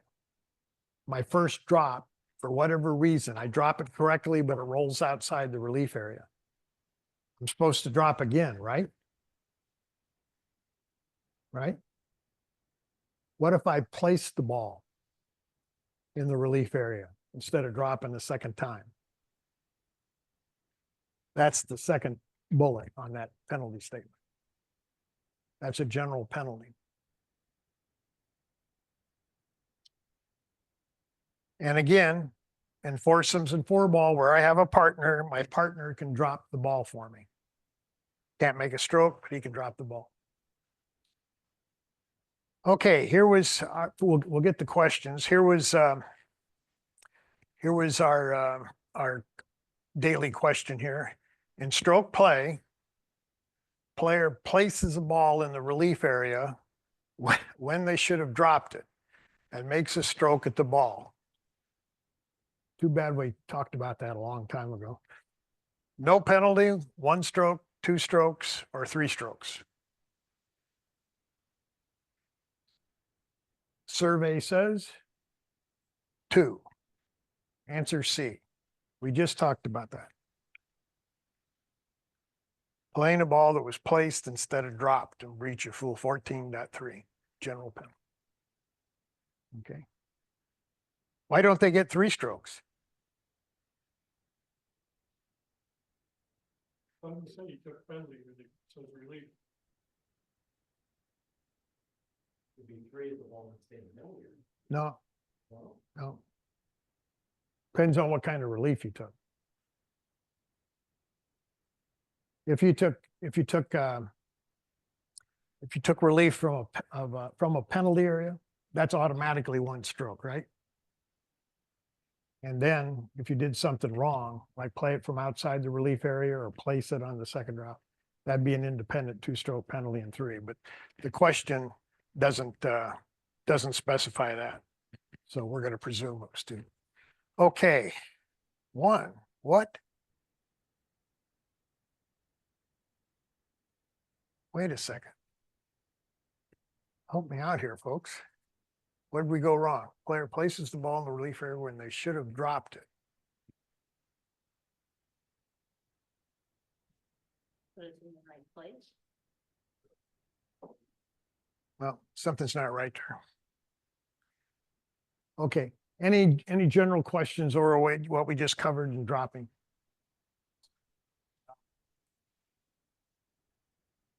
Yeah, John's question was that business about the player or the caddy stopping the ball from rolling out of relief area. Can anybody else do that? And I don't know why not.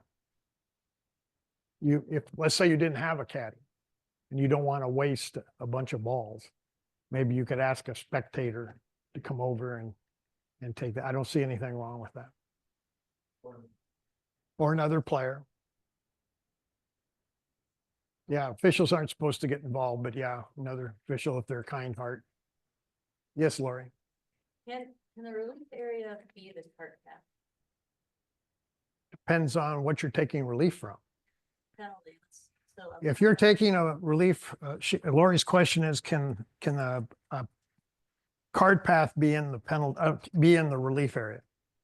you're too. All right, so, yeah, so if you look at penalty area relief, it says you can drop in any area of the course except the same penalty area.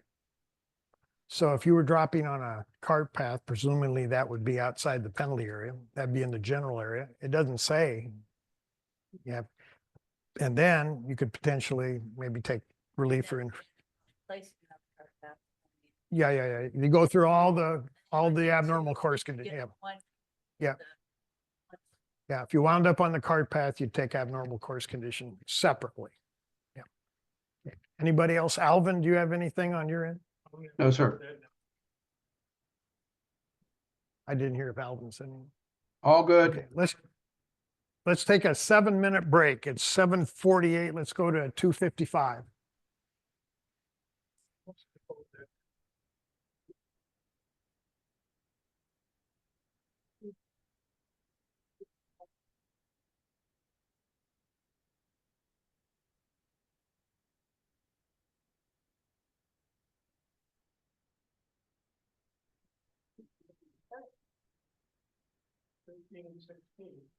All that would be the not mandatory So except the the no pro play. is for that, and that's how he said on the show. What do you call it? The old pro, one of the old pros. The older pros, they're old. Oh, no. No, he's young. That's why I asked that one stroke, two stroke. See what happens, everybody puts two strokes and it's one stroke. So, That is wrong. yeah. It is. I mean, that's right, the book, it's absolutely wrong. Yeah, And the if you look at the book, it's list, gonna say, let me look at my list. if you go to the book, it's gonna say general penalty, it doesn't say one, so that answer was wrong there. You're not. Can you hear me? I do have a question. What happens when the player, as I have encountered many times while officiating, the player starts to pull the club out of the bag to do a measurement, and there's a club head cover on the club? Okay. The question for those, I think we're going to have more trouble hearing you in the room than we are online, Alvin. The question Alvin has was, when you measure a club length for relief area, what about when there's a cover, club cover on the head? Obviously, that extends the length of the club. And the answer is it's the naked club. That's the measurement. And what I do is I'll watch, if they get a club length and they drop half a club length from the ball, it's immaterial.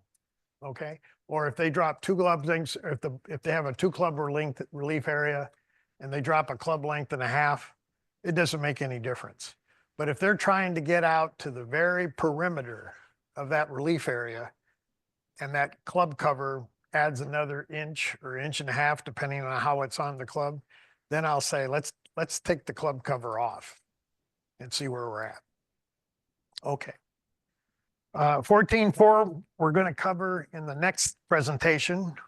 We're going to cover 14.5, 6, and 7. And we have a question to start out with here. In stroke play, a player has played from a wrong place. there's a lot of words here. Which one of the following is false? If the player from a wrong place. If a player has not gained a significant advantage, they must play out the hole with the ball played from the wrong place without correction. B, if the breach was serious and happened during play of a hole other than the final hole, before making a stroke from the next tee, the player must play out the hole with a ball played from the right place. If the breach was serious. C, if the breach was serious and happened on the final hole of the round, the player must play out the hole with a ball played from the right place under the rules before they return their scorecard.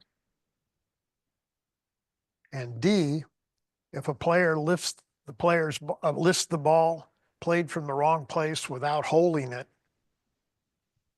and corrects the mistake by playing that ball from the right place, the player is always disqualified if they do not report the correction to the committee. Okay. If you're on the webinar, you might take a screenshot if you want to read this closer. If you're in the room, quick cell phone picture maybe.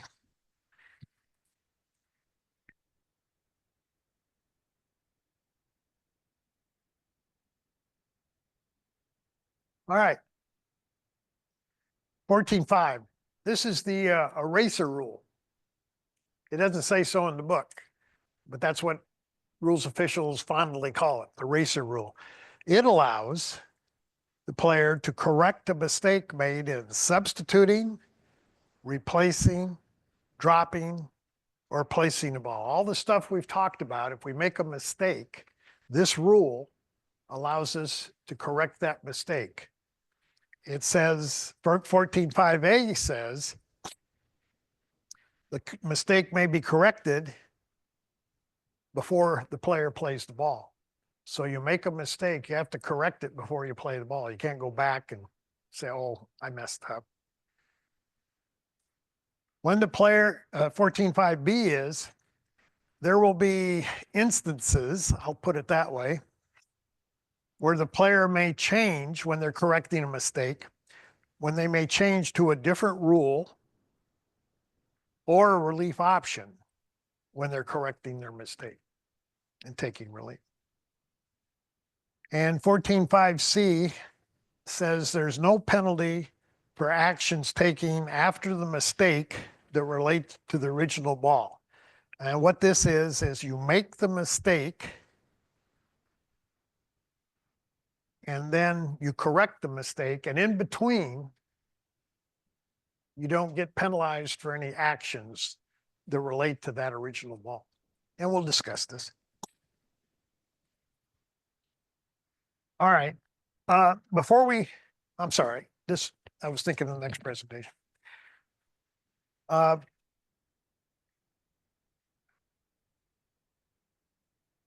14.5a, when a player has substituted another ball for the original ball when not allowed under the rules, the player may correct that mistake without penalty, but this is allowed only before the ball is played.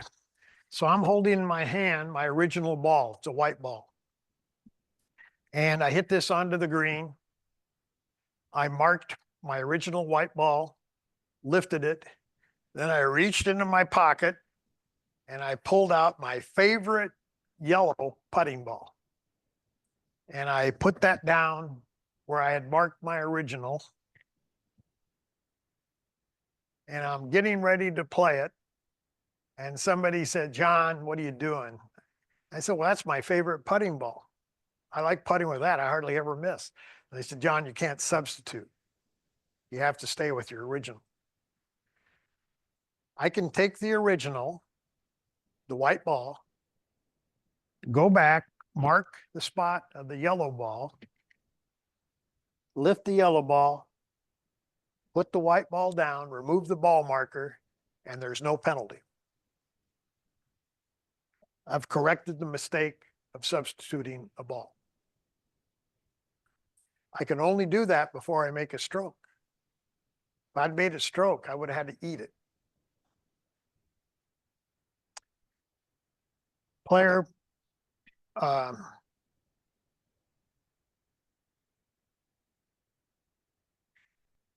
player may correct the mistake before the ball is played. If the ball in play was replaced, dropped, or placed in a wrong way, in a wrong place, using a procedure that did not apply.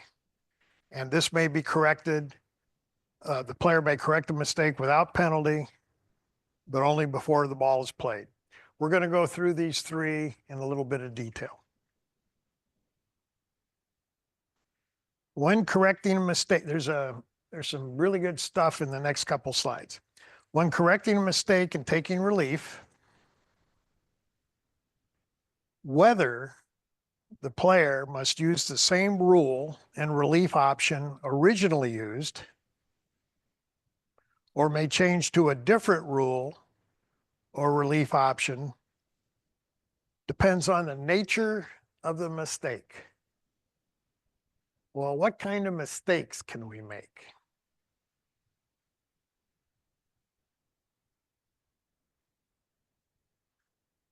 There's three of them, three different general areas of mistakes we can make. And 1, 2, 3, and they're listed in the rule book in the order of, let's just say, the most common mistake to the least common mistake, or other way of putting it is the most probable to the least probable. All right. And another principle in here, this is what you'll learn from this workshop. You won't necessarily pick it up in the rule book, is what we do when we're dropping, placing, replacing, whatever. What we do in accordance with the rules, we continue with. Put it differently, we keep what we do right and fix what we did wrong. All right. So the first type of mistake, the first category, this is what happens the most often. When a ball was put into play under rule that applied, see this little box over here and a check mark? We put a ball in play under a rule that was correct. It applied, an applicable rule. And was dropped or placed in the right place, but the rule requires the ball to be dropped or placed again. So we got the rule right and we got the place right. We checked 2 boxes. So far, so good. But we're going to have to drop or place again. What's an example? I'm taking unplayable ball relief. Legitimate rule. I drop in, take a lateral unplayable ball relief, and I drop in the relief area. I got a rule right, the first box. I got a place right, the second box, but maybe it rolled out of the relief area. Okay. I've got a wrong drop now. I have to correct that. Rule requires the ball to be dropped or placed again. Number 2, not as common. When the ball was put in play under a rule that applied, but was dropped or placed in a wrong place. Well, over on the right's our red square. I got the rule right, but I didn't get the place right. So under unplayable ball relief, I could proceed under that rule. But if I drop outside of the 2 club length relief area, I didn't drop in the relief area. I dropped outside of it. I dropped in the wrong place. That doesn't happen all that often. I have to correct that. And the third one, the third category, this is the most improbable, is when a ball was put into play under a rule that did not apply. What's an example of this? Let's stick with unplayable ball. Only one thing. My ball's in a penalty area. And I've got a bad lie. I don't want to play it. I want to take relief. There's a nice piece of grass not too far away. I say I'm going to take unplayable ball relief inside the penalty area. Can I do that? No, you can't take unplayable ball relief in if your ball lies in a penalty area. So in the red square over here, I don't have anything checked. I didn't get the rule right, let alone drop in the right place.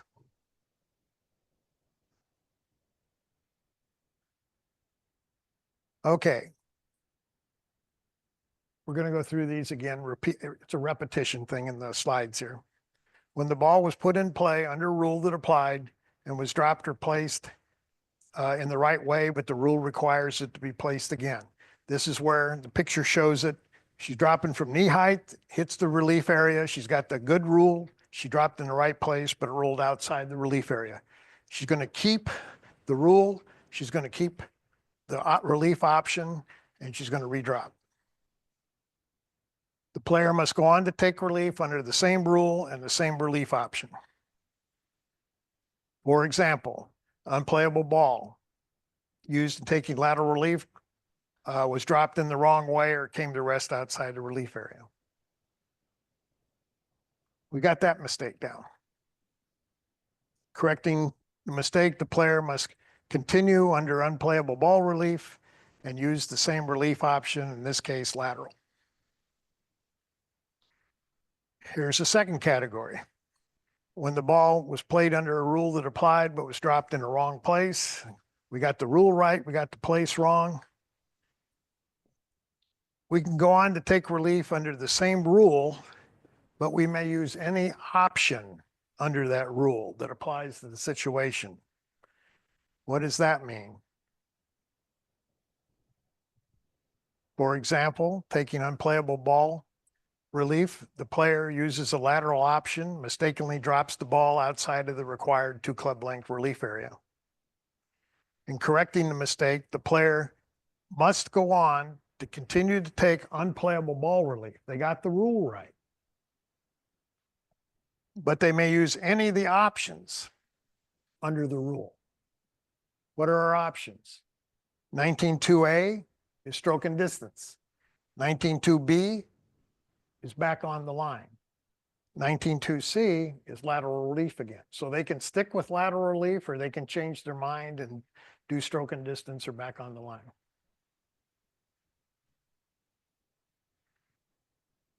And the third category was where we didn't do anything right. A ball put in play under a rule that did not apply. We didn't get a rule right. We didn't get anything right. Correcting this mistake, the player may use any rule that applies to their situation. For example, the player mistakenly took unplayable ball relief for their ball in a penalty area. Rule 19.1 does not allow this. The player must correct the mistake by either they can take their ball, if it had been lifted under 9.4, they can take it and replace it on the spot where it was. They're going to get a 1-stroke penalty and they can play it as it lies. Or they can proceed directly to Rule 17 and they can use any option under Rule 17. They can use stroke and distance. They can use back on the line, and they can use lateral relief. So these rules are organized from most probable mistakes to least probable. And remember the part about keeping what you did right and correcting what you did wrong. If you take that away, you've got the essence of 14.5b.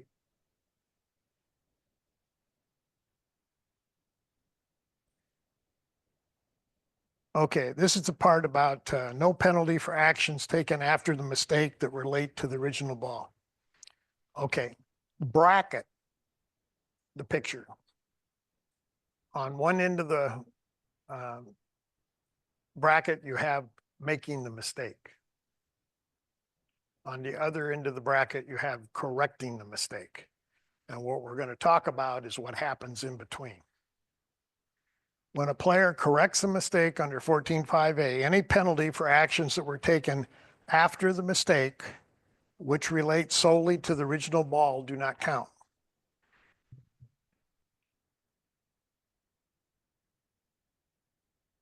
such as accidentally causing the ball to move or improving conditions affecting the stroke for the original ball. So let's say I dropped in a wrong way. I dropped in the relief area and the ball rolled out. Okay, I've got to drop again, yeah? But let's say before I dropped again, I thought to myself, you know, I play this, and I wiggling and waggling, and my club's kind of moving around by the ball, and I accidentally moved it 2 inches. I moved the ball. Usually that's a 1-stroke penalty. But because it happened between the time that I made the mistake and the time I corrected it, I'm going to correct that mistake. Somebody said, John, you dropped in the wrong way. You got to go correct that. I said, oh, thank God. Now I erase that 1-stroke penalty. It happened between the time I made a mistake in dropping and before I corrected it. Doesn't count. It also says in here, or improving conditions affecting the stroke for the original ball. Let's take a hard look at that. Okay, but then it goes on to say, but if those same actions would also be a penalty for the ball put into play to correct the mistake, such as when those actions improve the conditions affecting the stroke, the penalty applies to the ball now in play. So I made a drop. It landed in the relief area and it rolled outside the relief area. Okay. And there's a divot sitting outside the relief area, whatever. And I picked that divot up and I put it back in the relief area and tap it down. And then somebody said, John, you made a bad drop. You got to drop again. Now I correct the mistake, but putting that divot back in the divot hole improved the conditions affecting the stroke for that ball. What are the conditions affecting the stroke? The lie, the stance, area swing, the line of play, and the relief area. I improved the relief area. So that penalty for improving the relief area in this case is going to stick with me.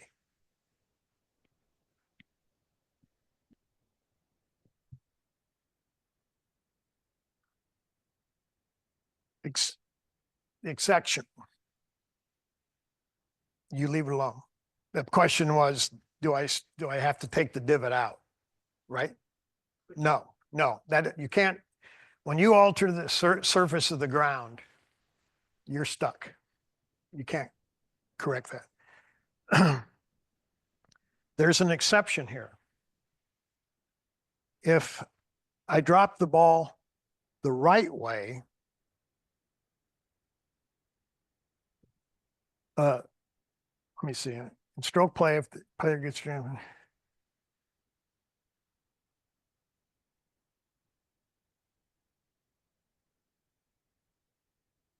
Okay, if the player, there's a lot going on in my head. In stroke play, if the player gets the general penalty for deliberately deflecting or stopping their ball dropped under 14-3, they're still going to get that penalty. They don't get to erase it. All right. If I drop correctly, the right rule, the right way, it stays in the relief area, but I block that ball from rolling into a divot hole. The rule says I deliberately stopped the ball and I have to drop again, right? This says I still have to eat that penalty.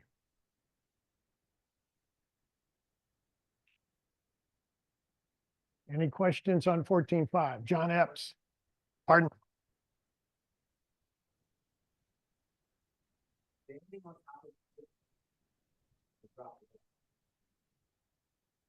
Yeah. Well, you tell me. The question is, players getting ready to drop a ball and they're standing on their divot. Yeah, a divot. Right. Well, you tell me. Is that deliberate? Standing on top of a divot when you drop the ball? the words in the rule talk about means intent. What's your intent? I have to know, get in the player's mind and see what their intent was. Is it accidental? They just happened to, the divot just happened to be underneath their foot? Or did they scout the area out and say, I'm going to purposely, knowingly, deliberately do this? That's where you have to get in the player's head. If it's deliberate, it's deliberate. If it's accidental, it's accidental, John. John? John? Well, as a rules official, you're going to know the rule like we're discussing it. And you're going to need to learn how to ask questions. John? And you're going to talk to the player, and you're going to, the player's either going to fess up and say, yeah, I did it deliberately, or no, that was accidental, and then at the end of the day, you press as much as you can, but end of the day, you rely on the player's integrity and take them at their word. John? Is that John? right, Kent? Probably. They do it once, they'll do it again. Well, you put them on notice. You put them on notice. John? Okay, any other John? question? Alvin, you got anything on the webinar? Yes, please. Can you hear me? Yes? So ball dropped in wrong way outside the relief area wouldn't be counted as a drop. How must the player proceed? Under the same rule, but any option? Did I hear you correctly that the ball was dropped the wrong way in the relief area, inside the relief area? Outside. Outside the relief area. Now, let's say the player was taking unplayable ball relief again. We'll stick with that example. And they dropped outside the relief area. They dropped in the wrong place, no matter how it got there, Alvin. Now they could switch. They'd have to keep unplayable ball relief as the rule, but they could use any option. Stroke, distance, lateral, back on the line, because it was in a wrong place. No, he's keeping correct. We okay? Yes, sir.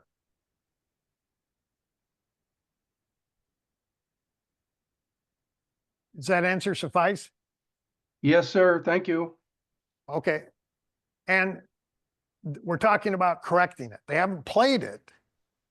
They just did a bad procedure. Okay. And we can, this whole rule is about correcting procedural mistakes. Okay. Wrong place in that. We'll get to that in a little bit here. Anybody else? Lori? This goes back, but I just want to make sure if I drop the ball in the right area, in the right relief, like everything's done right, but I don't like how it ended up, I have to live with that, right? I can't choose to drop it. Lori asked an interesting question. She says, what if I do all the procedures right? What if I drop under the right rule? I drop in the relief area the right way, and it stays in the relief area, but I don't like it. Bad luck has to start somewhere, Lori. Yeah. No, you can't choose to drop it again. It's in play. Okay. Any other questions? Alvin, on your end? I'm digesting one. I'll have to get back to you. Okay. We got two more stops before we switch gears. All right, this one's fairly straightforward compared to some of the others. Making a stroke from where the previous stroke was made. Sometimes when we're going to hit the definition of stroke and distance, and sometimes we're going to have to play again, required or allowed to play from the teen area, or we're going to have our previous stroke from the general area, penalty area, or bunker, and sometimes it's going to be on the putting green. Depending on what area of the course we're going back to, things will be a little different. Stroke and distance, procedure and penalty. The procedure and penalty when the player takes a relief rule 17, that's the penalty area. 18, that's stroke and distance, lost ball, ball out of bounds, provisional ball. And 19 is unplayable by playing the ball from where the previous stroke was made. I got it right. The term stroke and distance means the player both gets a penalty stroke and loses the benefit of any gain of distance toward the hole from the spot where the previous stroke was made. Stroke and distance. This rule applies whenever a player is required or allowed under the rules to make the next stroke from where the previous stroke was made. All of you new folks, you're looking at this and you're saying required or allowed. What the heck is the difference? If I hit a ball out of bounds, I don't have a choice. I have to go back to the spot of the previous stroke. There's no other way for me to proceed. If I lose a ball, I have to go back. I'm required. I have to go back to the spot of the previous stroke. Under penalty area relief or unplayable ball relief, I've got choices. I can take lateral relief. I can take back on the line relief. Or if I want to, I can go back. I'm allowed, not required, I'm allowed to go back to the spot of the previous stroke. See the difference between required and allowed? Allowed is my choice. Required is a rule of golf choice. All right, if you're on a computer, this would be a good time to take a screenshot. If you got a cell phone, this would be a good time to take a shot. These are all the rules when taking stroke and distance. And you see an asterisk down here on 17-2A2, playing from where last stroke was made outside a penalty area. This is the regression rule. You have an extra option if you played a ball from a penalty area and you don't want to play, and the ball got lost, OB, whatever, you don't have to play the ball in the penalty area. Under 17-2A, you also have the option of playing outside the penalty area from your last shot made there. That's really not stroke and distance.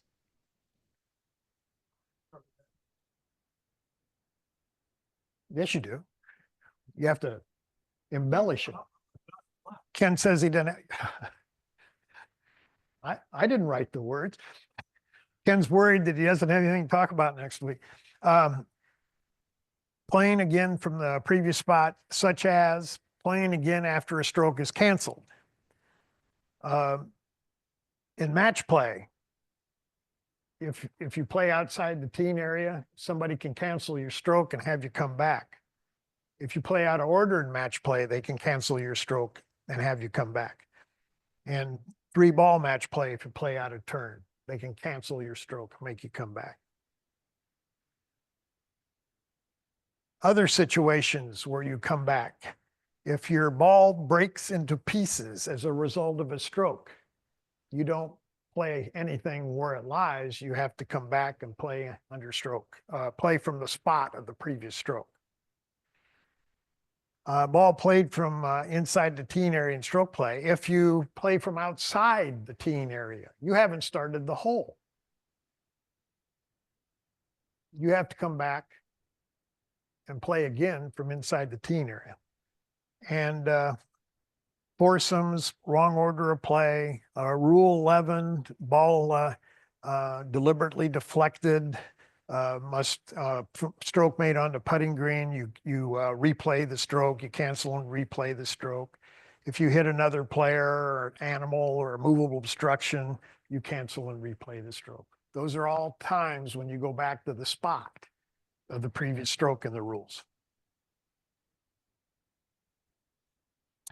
How the player must put the ball in play depends on the area course where the previous stroke was made.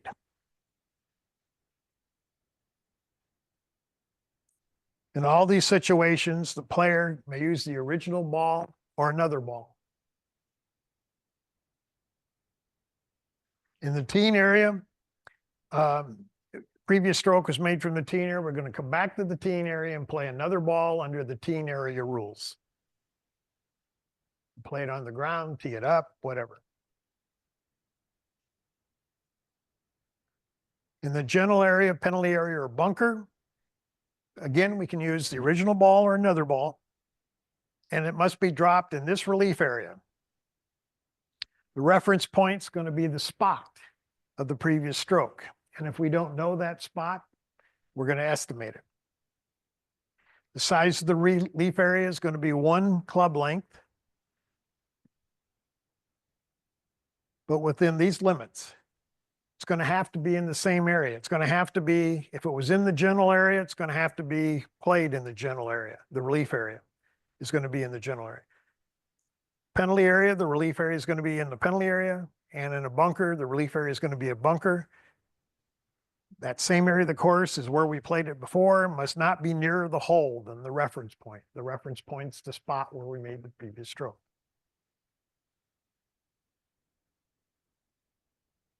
And if it was on the putting green, now we're not going to drop, and now we're not going to have a relief area. We're going to place on the spot, estimated, if not known, from where we played on the putting green. Well, what's an example of that? I'm 2 feet above the hole. I've got a slippery downhill putt. My ball misses the hole, rolls past the hole, picks up speed going down the green, rolls down a false front, maybe into a bunker, 30 yards below the hole. I say, well, I'm going to play under stroke and distance. I can do that. 18-1. Or I can say it's unplayable, go under 19. But I can play under stroke and distance. I go back to that spot 2 feet above the hole and place the ball there under stroke and distance. I get a 1-stroke penalty, and I play from that spot, and I make the second shot. I better, yeah. Ken said I better. Okay. On the putting green, we always place. We don't drop. There's exceptions to that. There's always exceptions. Every time I say something like that, I'll catch half a dozen exceptions zipping through my mind. I'll put it this way. Whenever we have a ball on the putting green in a situation like this, and we're going to replay a putt or something like that, we'll place the ball at whatever the spot is. And we're going to use the procedures under 14.2b2 and 14.2e. Ball they put, we'll find the nearest spot. That's it.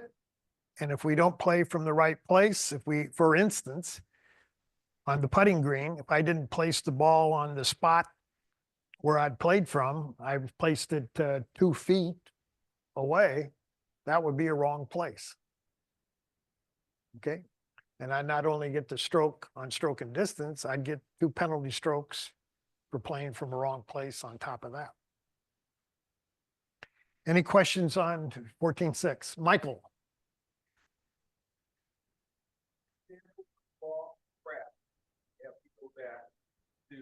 As a result of the stroke. Yeah.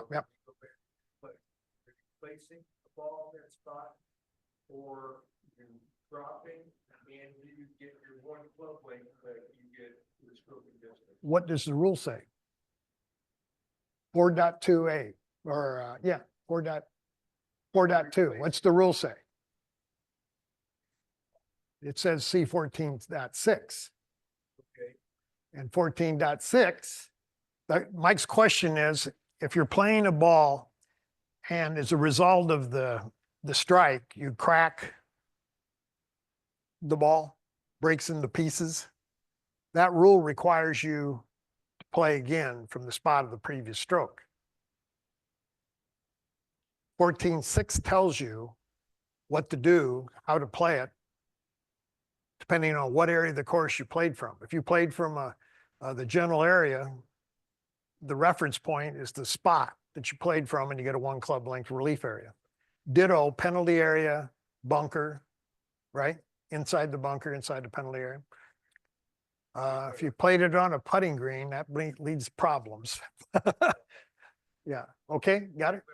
All right. Anybody else? Alvin, on your end? I'm still checking. Hold on. All right. Last section. The very end of this is going to stretch your neurons. Playing from a wrong place. We're going to define what wrong place is. We're going to introduce the concept of a serious breach. 14.7a is the place from where the ball must be played. If we play, in general, where we must play the ball from.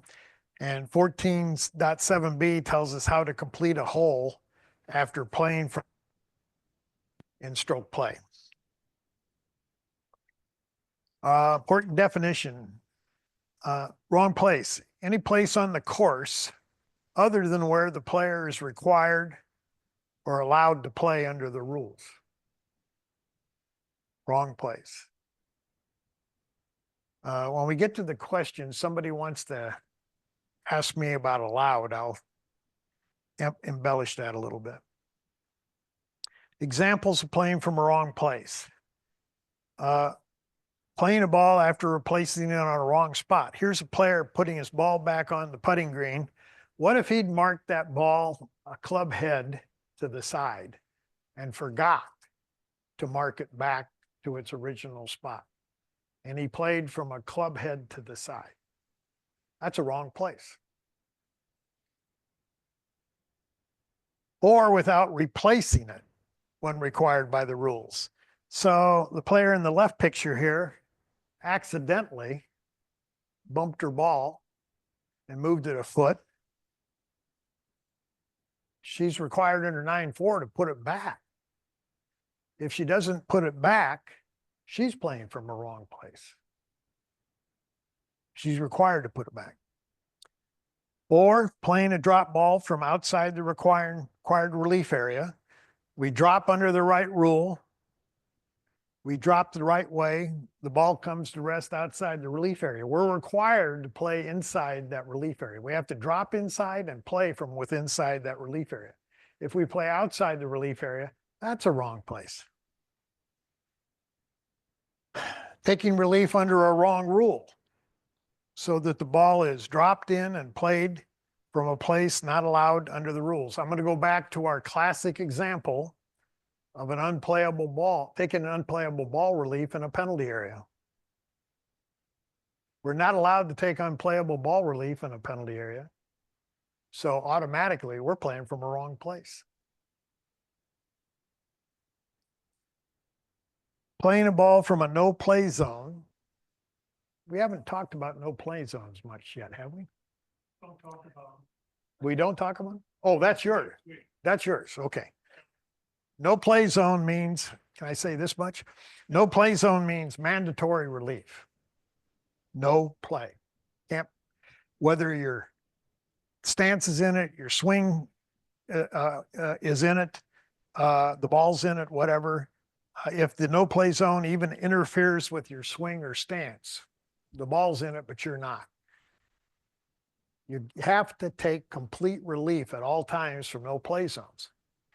And what they don't show in this slide presentation is that if you take relief from a cart path or temporary water or an animal hole or sprinkler head, you have to take complete relief.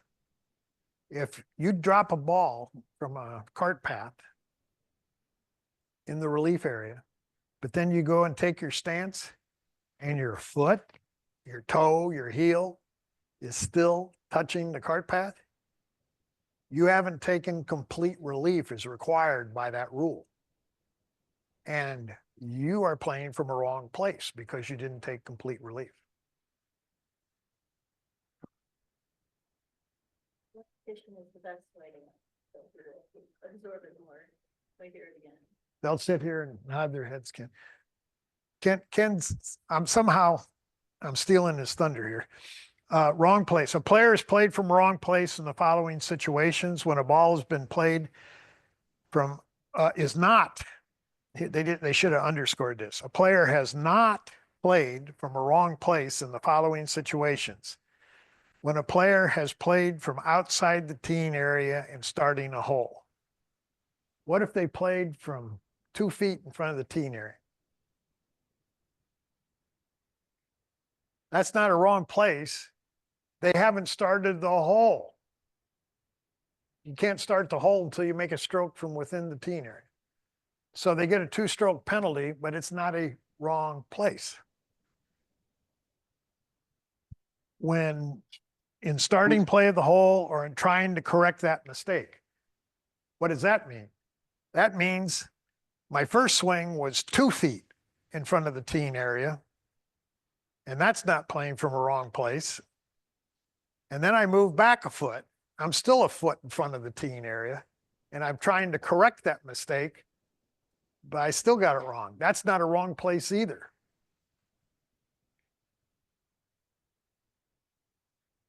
We did start the recording, right?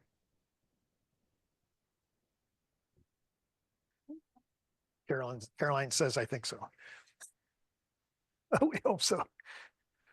When a ball, let's see. I might say this. If you play from inside the teen area, and let's say you hit the ball out of bounds, you have to come back and play from within the teen area again, right? Stroke play. If you come back and play from foot in front of the teen area instead of in the teen area, that's a wrong place. Instead of coming back and playing from within the teen area, if you play from outside the teen area on the next stroke, that's a wrong place. When a ball has been played from where it comes to rest after the player has failed to replay a stroke when required to do so. That's a lot of words. Let's look at the picture. Players on a putting green, they putt on the putting, strike their ball on the putting green, they miss the hole, and they strike another player accidentally behind the hole. Rule 13 or 11.1b. What they're supposed to do is replay that stroke. They have to go back and replay the stroke. And the ball ricocheted off of that foot over to the lower left here. And instead of going back, they play from where the deflected ball came to rest. They're going to get a 2-stroke penalty, but the rules don't consider that playing from a wrong place. They changed this in 2023, I believe. And the reason they changed it is there were situations where if this was a wrong place, it could be a serious breach. Maybe the player had been back at the back of the green 70 feet away, and now they've got a 3-foot putt. That could be a serious breach, not playing from where they were. So they just made it the general penalty to keep people from getting trapped and DQ'd. After starting a hole, player must make each stroke from where their ball came to rest, except when the rules require or allow the player to play a ball from another place. Okay. Require would be ball out of bounds, lost ball, required to play from the spot of the previous shot. Allowed would be if you went into a penalty area, you'd be allowed to play outside the penalty area. Player must not play their ball from a wrong place. There's a ball, should be dropped and played in the penalty area. I'm sorry, in the relief area, it's outside the penalty area.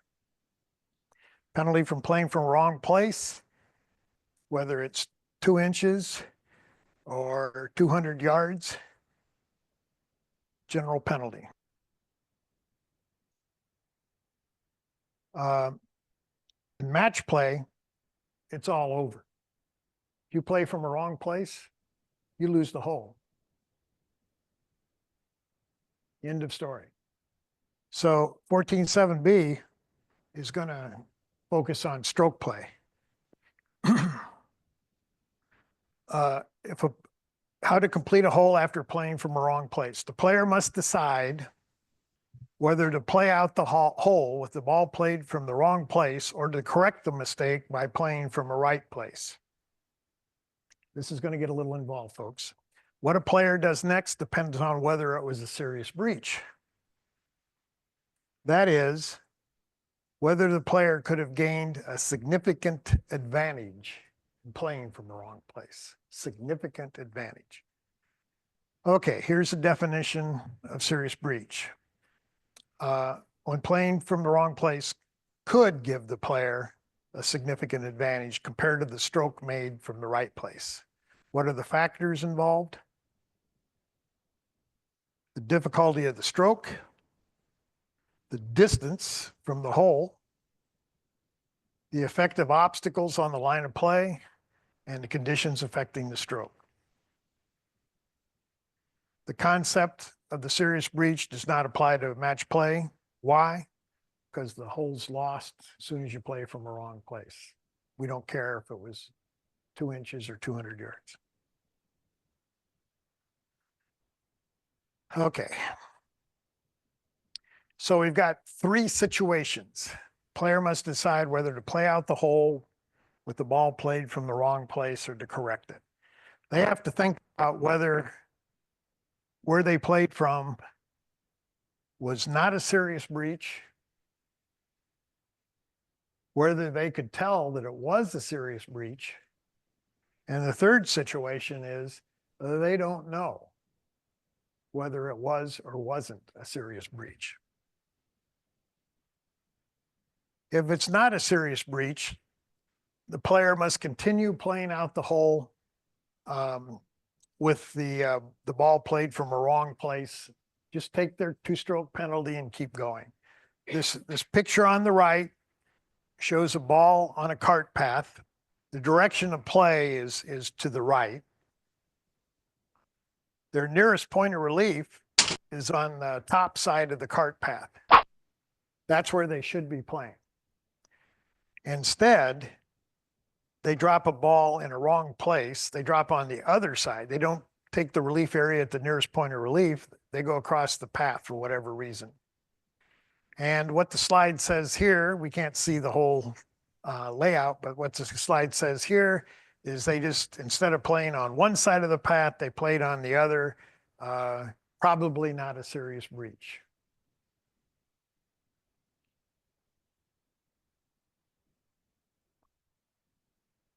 Serious breach.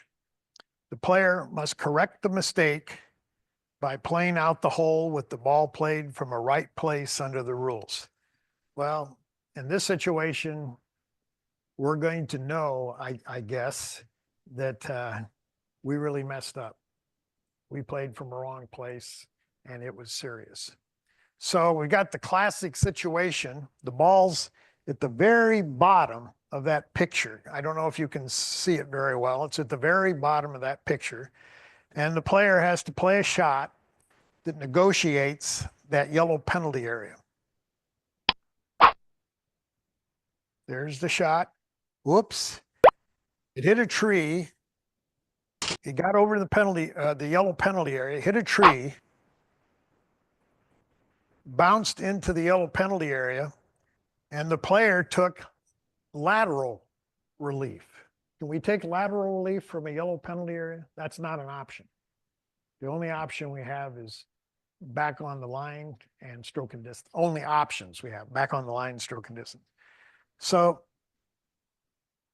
instead of taking back on the line relief, they went up and took lateral relief. Wrong place. And that's supposed to play there. They're supposed to be behind the pond somewhere.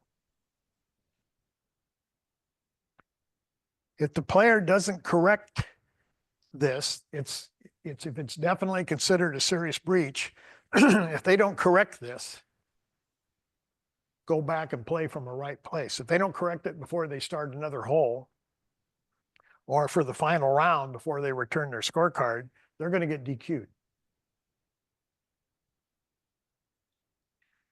All right, the third situation is, in the first situation, we knew it was a wrong place, but it wasn't a serious breach. The second situation, we knew it was a serious breach.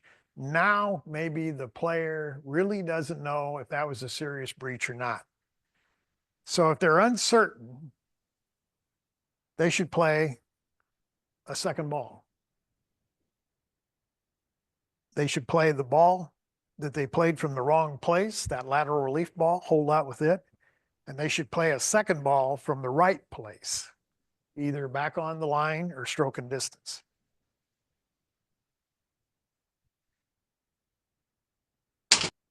There, that's back on the line.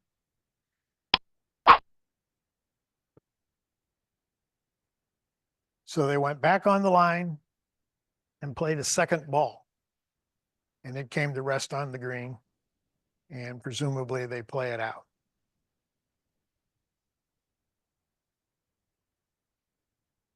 If the player is uncertain whether playing from the wrong place was a serious breach and decides to play a second ball in trying to correct the mistake, the player must report the facts to the committee before returning their card.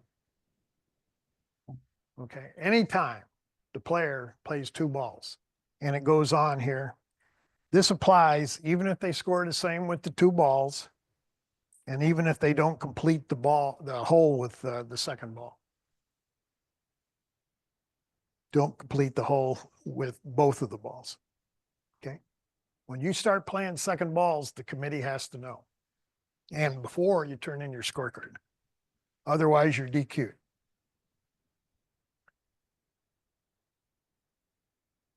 All right. The player score for the hole depends on whether the committee decides that there was a serious breach in playing from a wrong place. And the questions they're going to have to decide is whether it was a serious breach or whether it wasn't. Okay, I'm going to go back.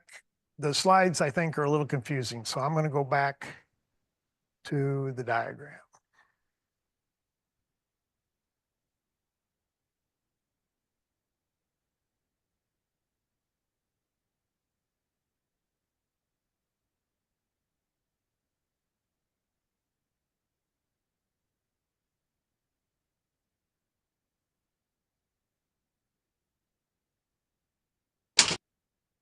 Okay. The player reports to the committee what they did. They're going to say that their ball went into the penalty area on the green side of the pond and that they took lateral relief and they played that ball. And they weren't sure if they did a serious breach, so they took back on the line relief and played that ball.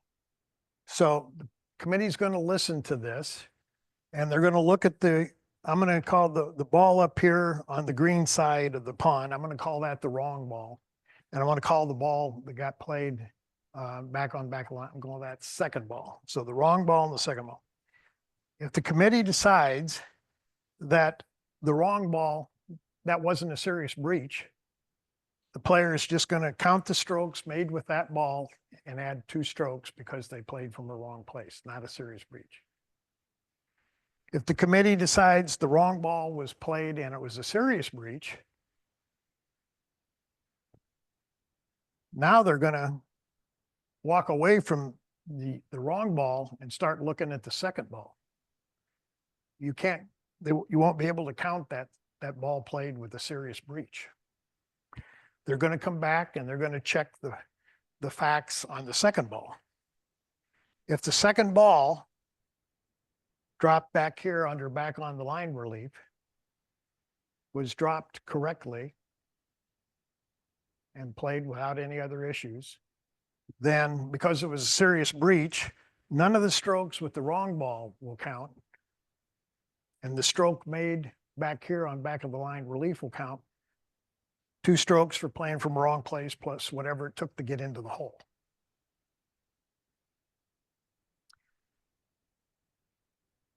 If the player went back and took back on the line relief, but they didn't drop on the line, they dropped out from their body a club length, they dropped from a wrong place and playing the second ball.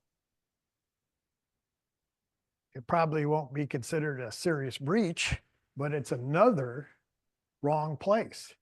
So they're going to get 2 strokes for the original wrong place, 2 more strokes for playing from a wrong place with the second ball, plus all their talent strokes. And if they find out that not only did he go back on the line and play from a wrong place, but he moved over 15 yards into the center of the fairway to get out of the way of those trees, they may say the second ball was also played as a serious breach. With 2 serious breaches, that player is going to be disqualified.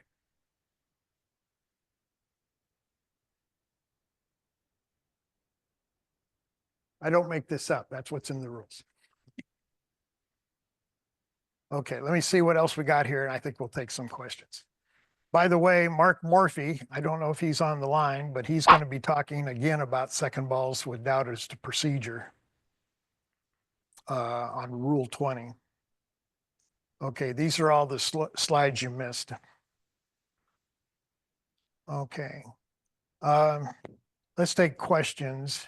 Whoops, I slipped. Let's take questions and then we'll get to our rule. Any questions on what we just talked about? 14, 5, 6, and 7? No. It's what John asked, have I ever seen a situation where a player played a second ball and it turned out they had 2 serious breaches? No. And I would challenge you to find somebody that's run into that. It's extremely rare. The point is the rules cover that contingency. They cover that contingency. And if you look at Rule 20.1 C 3 and 4, it goes through all these things that I just discussed. What the player does, reporting the facts, and the flow chart for how the committee makes their decision. Okay. Alvin, anybody on your end? No, sir. I guess No that was a no. questions. Okay, let's look at our little question. Oops, give it away, didn't I? Stroke players played from a wrong place. Which is the following is false? If players not gained a significant advantage, they must play out the hole with the ball from the wrong place without correction. That's true. They get a 2-stroke penalty. Yep, you always get a 2-stroke penalty. It's a question of whether or not they have to correct. If the breach was serious and happened during play of a hole other than the final hole, before making a stroke from the next team area, the player must play out the hole with the ball played from the right place. If it's a serious breach, yes, we have to correct that. That's true. If the breach was serious and happened on the final hole, the player must play out the hole with the ball played from the right place under the rules before returning their scorecard. That's true.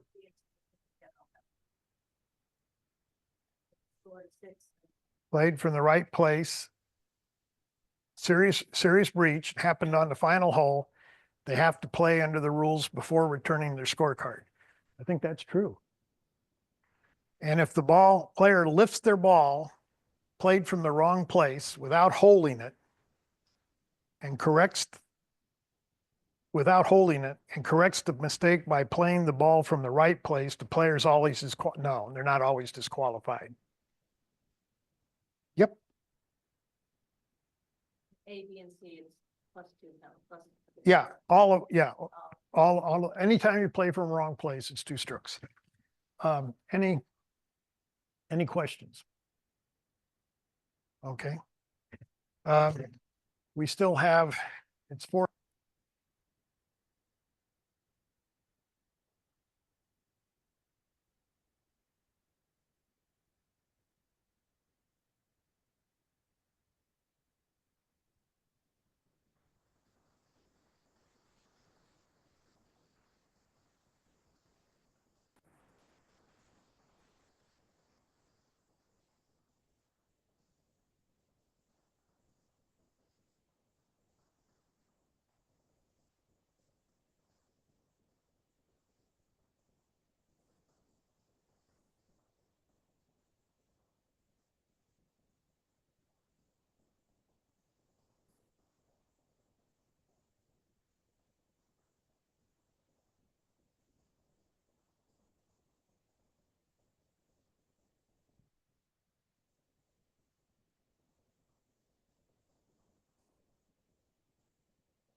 The sound went out just after you finished talking about that last question. Got her on a charger. She got the word and she put her on the charger. If they don't charge it in between sessions, this happens. Okay, and did she get the recording started? Yes, she says. She can hear me. She can hear me, but she can hear me, but you can't?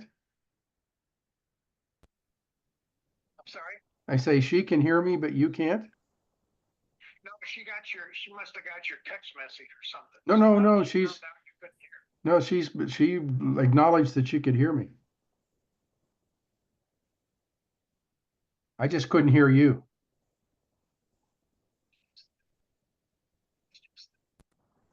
She said they can't hear you. The mic it must have died. Yeah, well, I can't hear you, but apparently you can hear me, right, Caroline? Okay. All right, just so everybody on the Zoom, everyone on the Zoom call knows, they're in the process of fixing the audio link again. All right, I'm gonna hang up, John.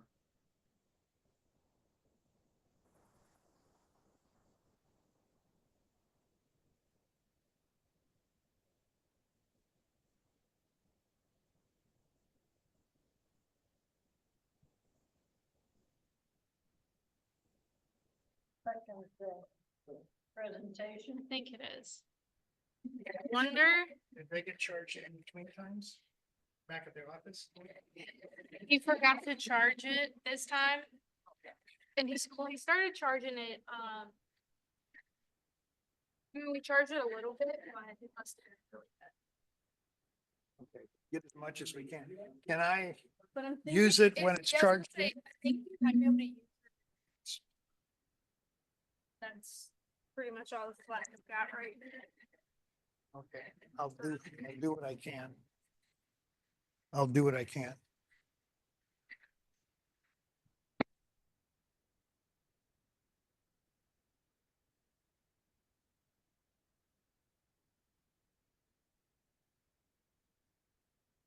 Alvin, can you hear me now? Yes, I do hear you. I hear you. We've got it plugged in charging.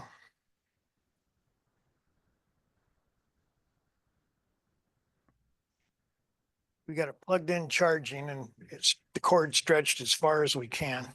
Okay. I hear I'll you. do You my can hear- best. You can hear me?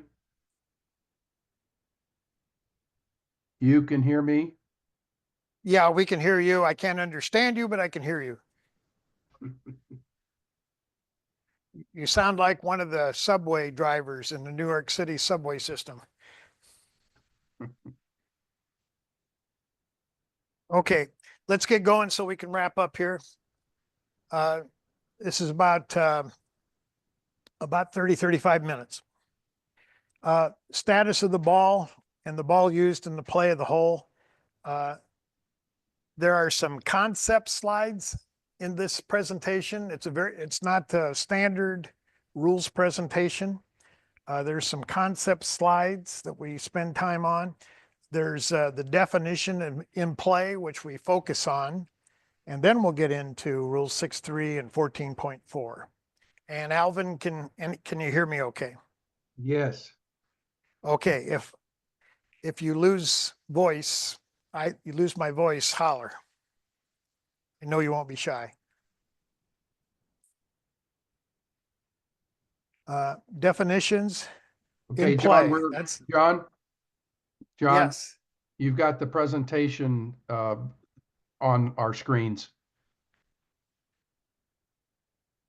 You've got you got the presenter view on our screens. Okay, Caroline's fixing it. Is it recording? It's recording. We need an IT person here. You're good. That better? Good. Thanks, Alvin. So we're going to focus on the definition and play. Then we're going to get into these rules. I'm going to go through what the presentation covers. I think that's better than the purpose statements and the outlines. The 4 possible statuses of a golf ball. Actually, there's only 2 statuses. We're going to cover how a ball gets in play. We're going to cover how a ball in play becomes not in play and is sometimes allowed to get back in play and other times not allowed to get back into play and cannot be played on a hole. Substituting a ball, one ball for another between holes is always permitted. When substituting one ball for another during a hole is not permitted. Go either way. What to do if you substitute a ball during a hole when you're not allowed to. What makes a ball lost? What makes a ball a wrong ball? And what to do if you play a wrong ball. And the circumstances when playing 2 balls at once is allowed. Here's our question. Which one of the following balls is a ball in play? A ball that has been addressed in the teen area before the first stroke with that ball. Ball that has been holed and not yet lifted from the hole. A ball that has been dropped in the general area under penalty of stroke and distance but not played yet. And a ball that has been lifted from the putting green.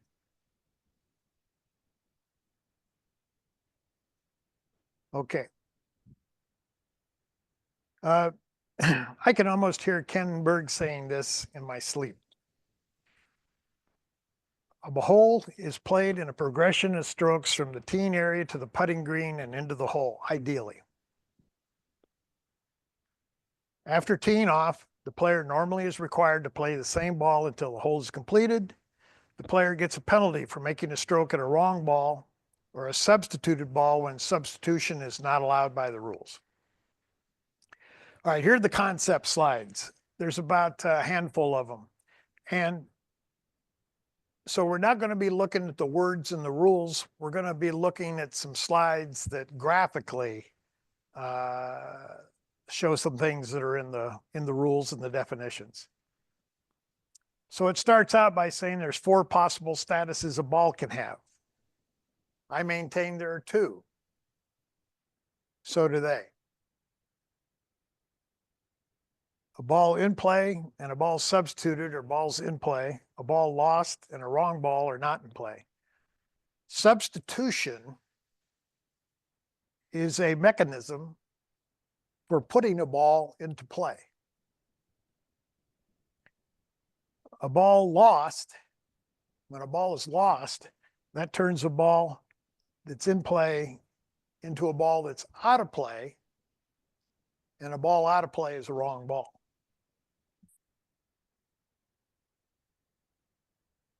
Strokes count with substituted balls and balls that are in play. If a ball is not in play, you cannot score with that ball. A substituted ball is a ball in play. A lost ball is not in play. You cannot score with a lost ball. A wrong ball is not in play. You cannot score with a wrong ball. When we substitute a ball, again, that's a mechanism for putting a ball into play. When we substitute, a different ball replaces the original. When we replace the original, it's out of play. The substituted ball becomes the ball in play, and the original is now out of play. It's a wrong ball.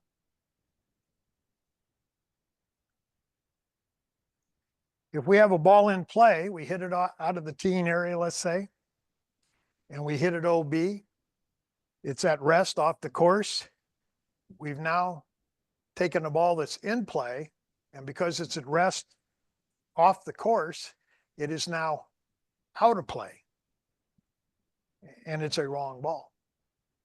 The only way we can get another ball into play is to go back to the spot of whatever the previous stroke was under stroke and distance and put another ball into play. Likewise, if we have a ball in play, we hit it in some rough, tall rough, and we search for more than 3 minutes, that ball in play becomes a lost ball. A lost ball is out of play. A ball out of play is a wrong ball. The only way we can get another ball in play on our hole is to go back to the spot of the previous stroke and put a ball in play under stroke and distance. Definition of in play. A ball that is not in play is a wrong ball.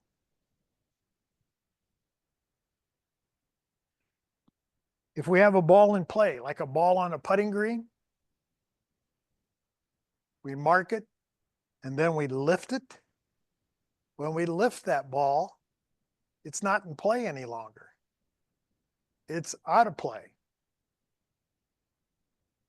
It's out of play, and technically it's a wrong ball. However, the ball that allowed us to pick it up on the putting green requires us to replace it. And so when we take our ball that's been lifted, put it back on the mark and replace it, it's now back in play. And we can score with it. Those are the concept slides. The definition of in play, it's pretty extensive.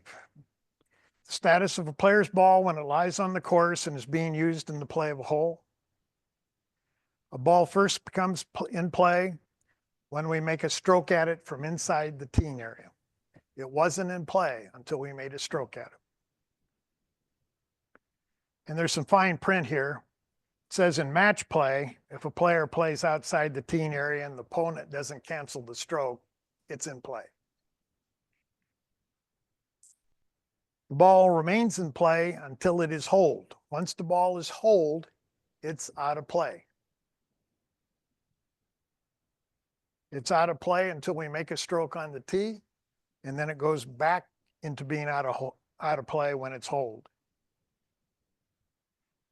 Except there are 4 ways a ball in play ceases to be a ball in play during a hole. There's 4 things that can happen. So if that ball is no longer in play, it becomes out of play. We just talked about when it's lifted from the course. Here's the concept slide. Ball lifted becomes a wrong ball. It's no longer in play when it's lifted. They lifted their ball over in this picture and they're cleaning it with a towel. 13.1b says a ball on a putting green may be lifted and cleaned. 14.4 says when a ball's lifted from the course, it's no longer in play. And the definition in play says a ball not in play is a wrong ball. But 13.1b also says the ball must be replaced on its original spot after it's been lifted. And 14.4 says the ball is back in play when it's been replaced.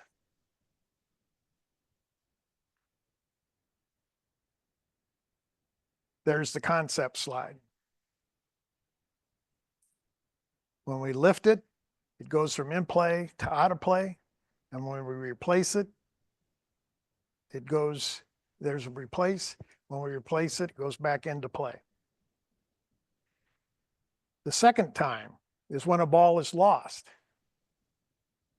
Remember the concept slide? Ball goes from in play to out of play when it's lost. After 3 minutes, it's lost. It's no longer in play. Even if it's at rest on the course. 3 minutes, and that's it. Definition in play. A ball not in play is a wrong ball. That lost ball is now a wrong ball. If it comes to rest out of bounds, the same thing. We just transformed the ball from a ball in play to a ball that's out of play. A ball out of play is a wrong ball. And the only way to get a ball back into play again, whether it's lost or out of bounds, is play under stroke and distance from the spot of the previous stroke.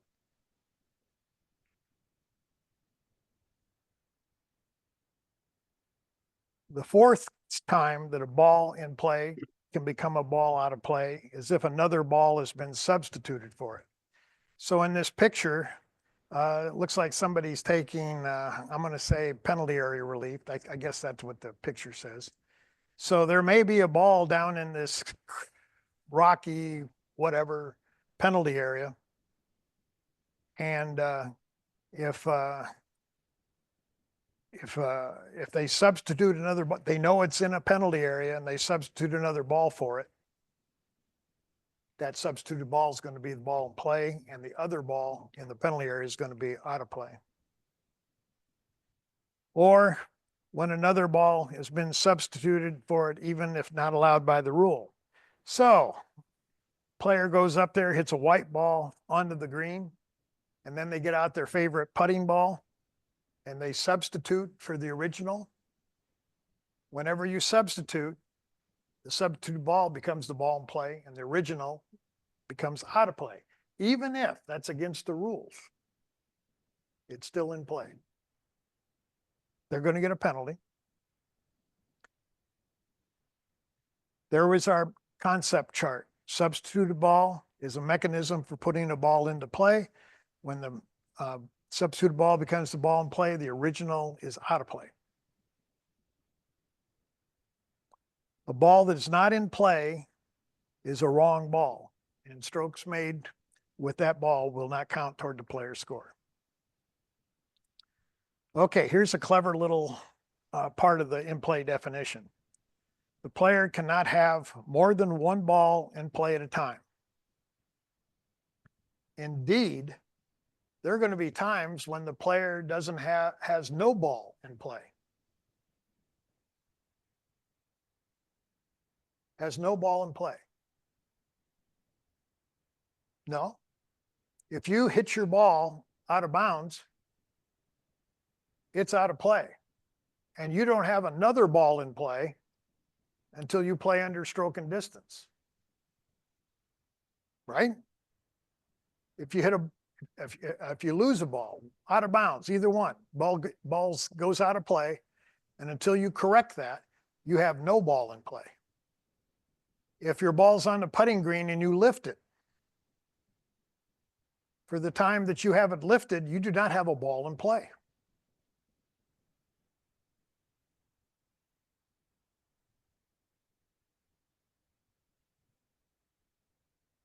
So you can't have more than one ball in play.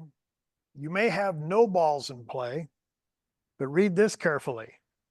There are limited cases when you may play more than one ball at the same time. What are those cases? Well, we're all familiar with a provisional ball. Let's see, before we get to that. No, I'll do it here.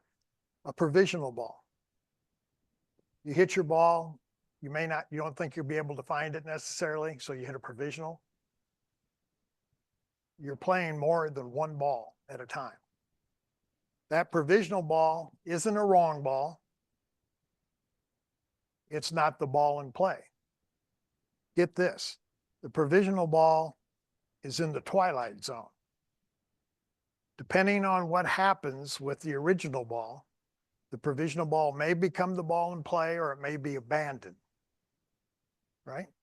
And the other two instances where you can have more than one ball in play at the same time is if you're playing a second ball. We went through that with the wrong place business. We were playing two balls. We played the wrong ball and then we played the second ball that we were correcting stuff with. We had two balls in play. That second ball wasn't a wrong ball and it wasn't a ball in play, but it might have become the ball that counted toward the player's score, depending on how the committee's decision went, right? Here's some rules code language. Ball at rest or ball in motion. That's code for the balls in play. this ball's on the putting green and it's marked, it's stationary, that's for sure, but ball at rest in rules language means it's in play. All right. Likewise, down here at the bottom, the player's putting, and that ball that they putted is in play and it's moving. It's a ball in motion. If you had a ball that you sat over on the side of the green and then it started rolling on its own, it wasn't in play, that's not a ball in motion. That's just a outside influence or a movable obstruction that's moving. When a ball marker is in place to mark the spot of the ball in play and the ball has not been lifted, the ball is still in play. All the ball marker does is show us the spot of the ball. It does not change the status of the ball. If the ball's been lifted and then replaced, even if the ball marker hasn't been moved, that ball is still the ball in play. All that marker's doing is showing us the spot. Now rule 14.4. This has the premise that a ball's been out of play and now we're putting it back into play. So when is the player's ball back into play after the original was taken out of play? When a player's ball in play is lifted from the course, lost or out of bounds, that ball's no longer in play. Definition of in play. This rule, all this language parallels the definition. The player's ball is in play again only when the player plays an original ball or another ball from the teeing area, or the original ball or another ball is replaced, dropped, or placed on the course with the intent, capitalized, bold, highlighted, intent for that ball to be in play. So if we had we played a shot from the fairway and it went out of bounds. When we went back under stroke and distance to that spot in the fairway and we dropped a ball with the intent of putting it to play under stroke and distance, it's back in play. No, then you lift the ball. Drop, and let's remain She within picked the up her covenant ball, period. Yeah. lifted it, it's out of play. How do you do this and not hit Dropped yourself it. with this? With the intent of putting it into That hit play, it's outside. in play. Oh, it did. It is, yeah. Okay. You picked it up again, out of play, That's good. dropped it, Make sure that you're not standing it's on in play this time. stroke Yes, Right sir. spot. when you get in Yeah.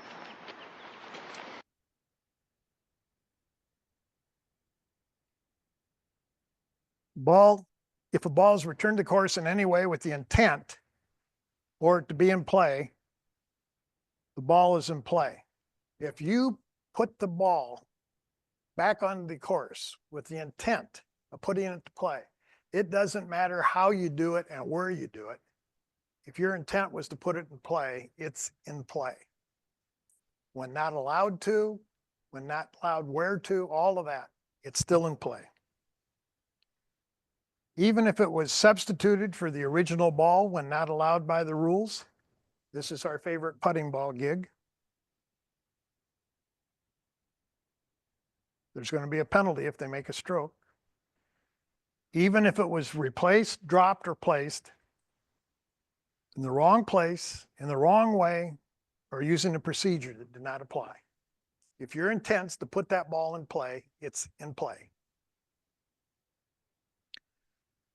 A replaced ball is in play, even if the ball marker marking its spot has not been removed.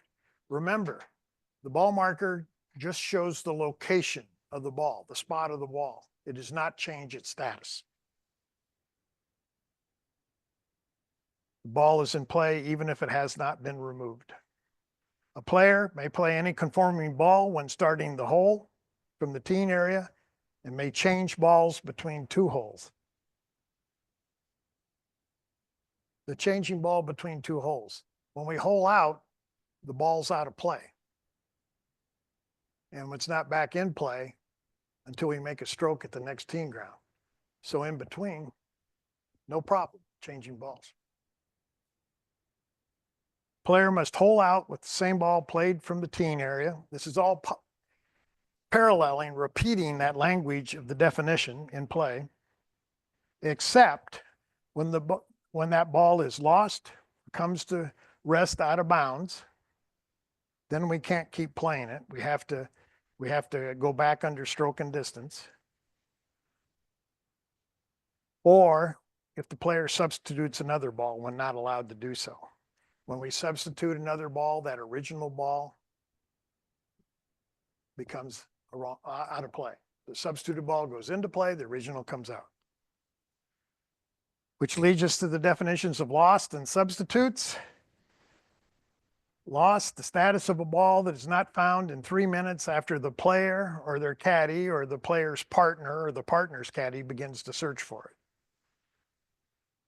So lost is a mechanism for transforming a ball in play to a ball out of play and making it a wrong ball.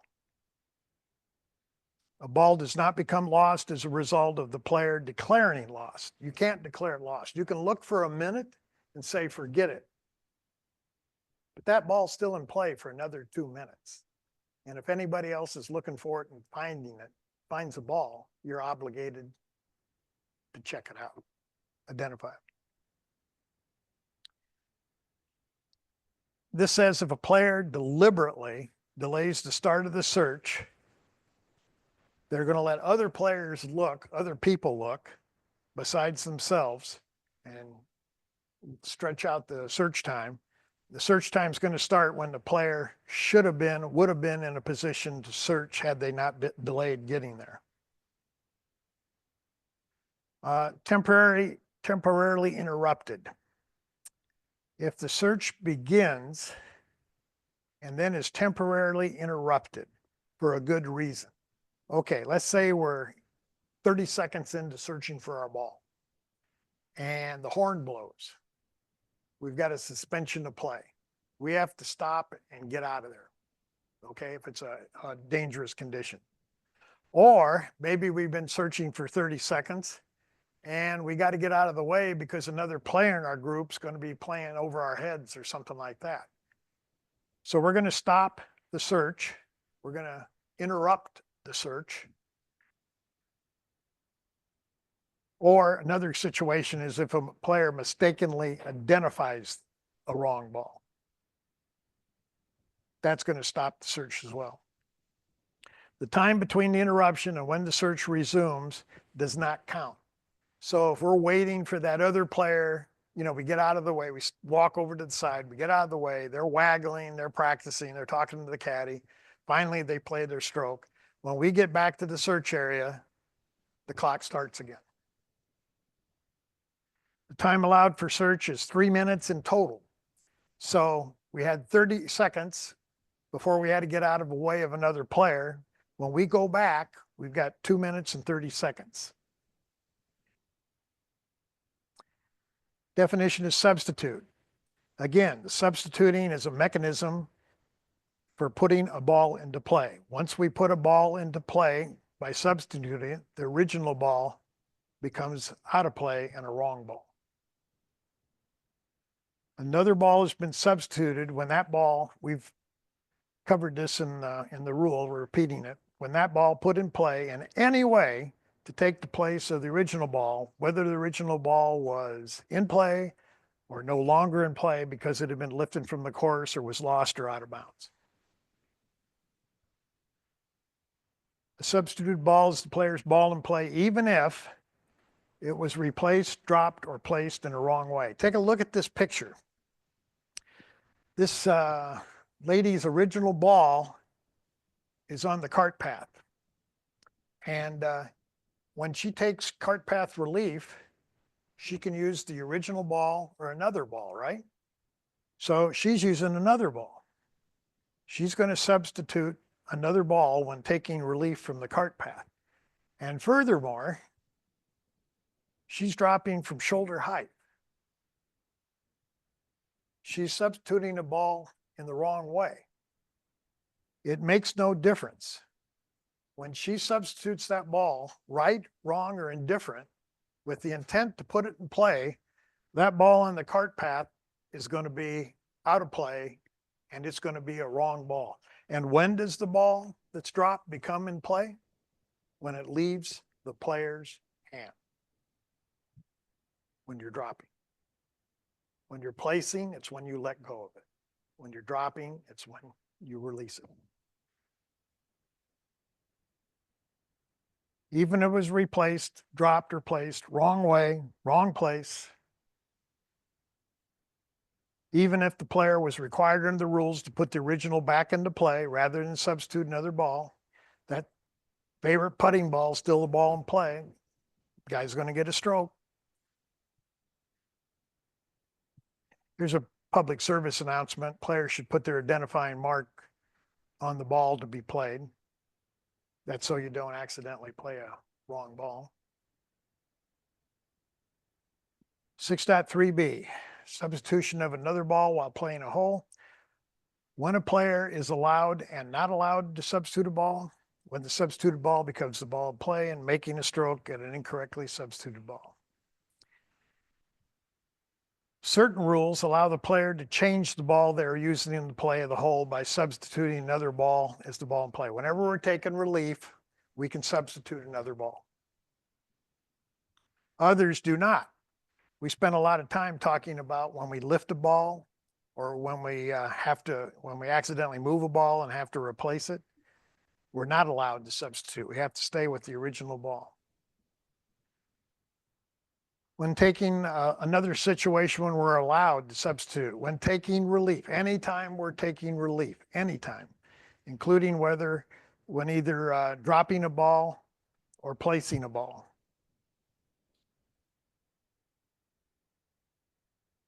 The player may use either the original ball or another ball. Remember all those balls I went through here?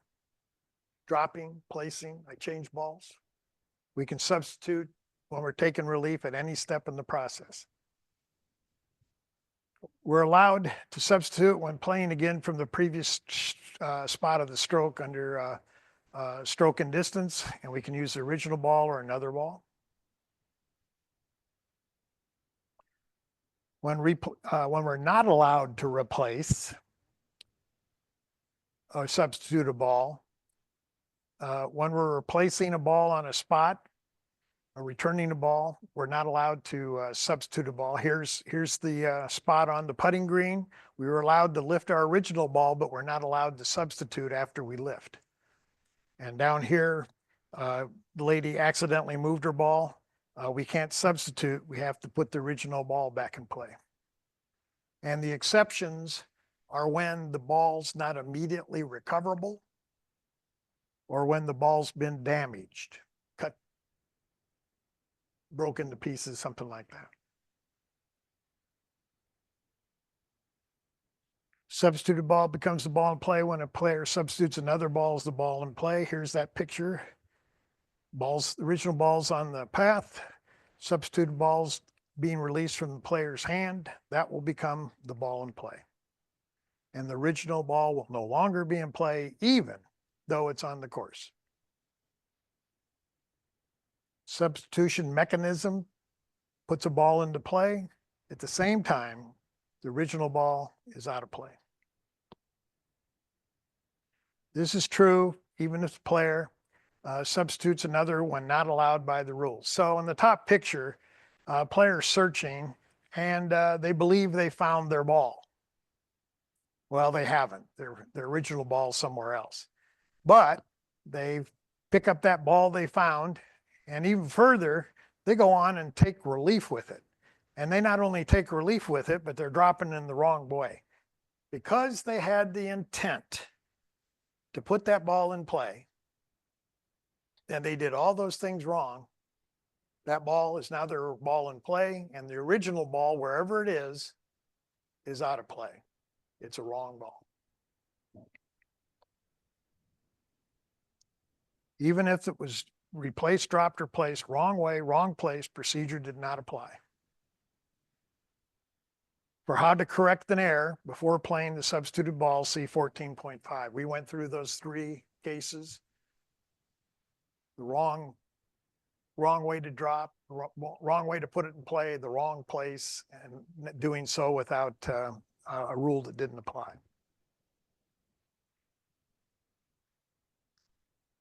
If the player's ball has not been found and the player puts another ball in play, to take stroke and distance relief.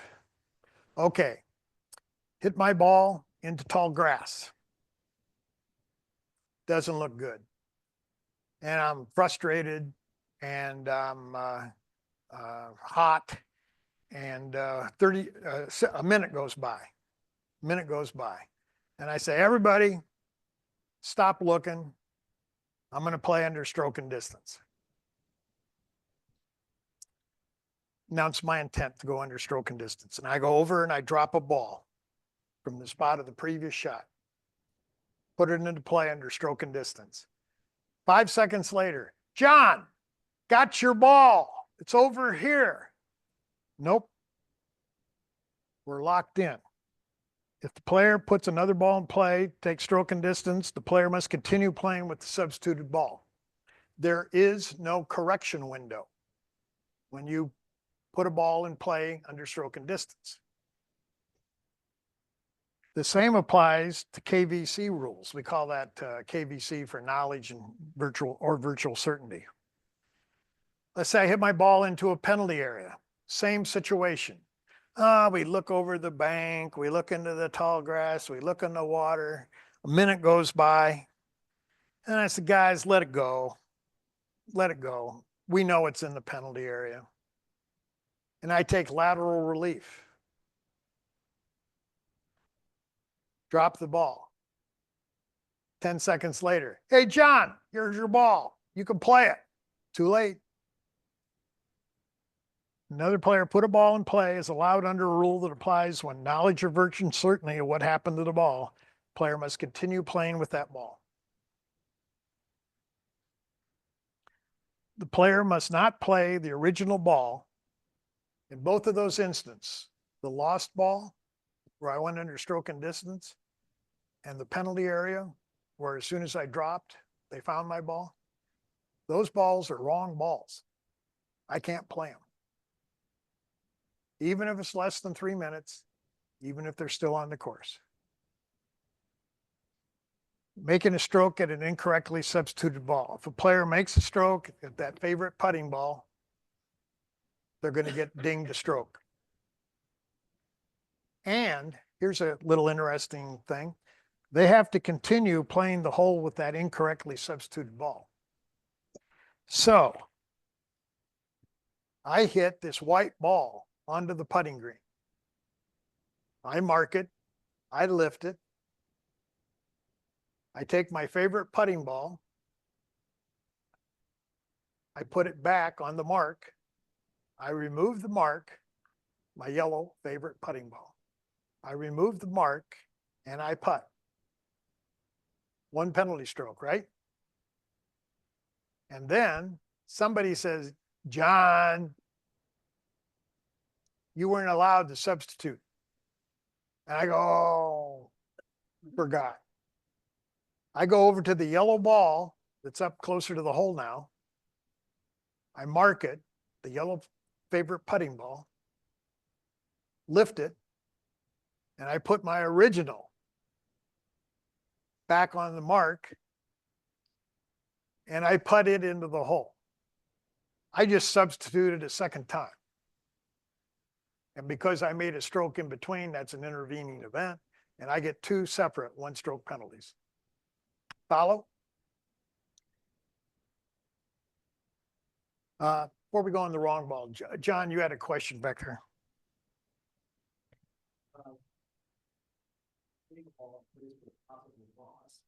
Yep. Right.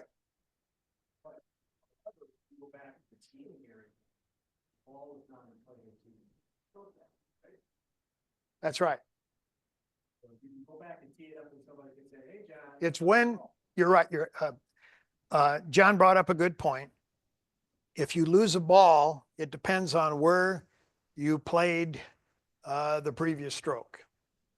If you played your previous stroke from the fairway, when you drop a ball, it's in play under stroke and distance.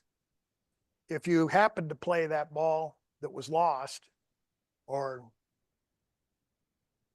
it's being searched for, yeah, that's a word. If you happen to go back to the teen area, you can tee up a ball and get ready to hit it and all of that, and it doesn't become the ball in play under stroke and distance until you make a stroke at it. Okay? Yeah, you got a little more time. Well, if this 3 minutes is expired, it's pointless, yeah. All right, our last section's wrong ball. Definition, it's a negative definition. Any ball other than the player's ball in play, whether the original ball or a substituted ball. A provisional ball is not a wrong ball, at least not before it is abandoned. It is not a wrong ball. And second balls, we talked about second balls. They're not wrong balls. They're in the twilight zone. They may or may not become the ball in play. Examples of a wrong ball. This lady's getting ready to play her ball. Another player's ball is a wrong ball. It's not her ball. A stray ball. Nobody's ball in play. They're just laying around in a penalty area or tall grass. The player's own ball is a wrong ball if it's out of bounds, has become lost, lifted, and not put back into play. Remember, whoops. Can you still hear me, Alvin? Yes, I hear you. Yes, that was a yes. I jerked the cord here that's charging.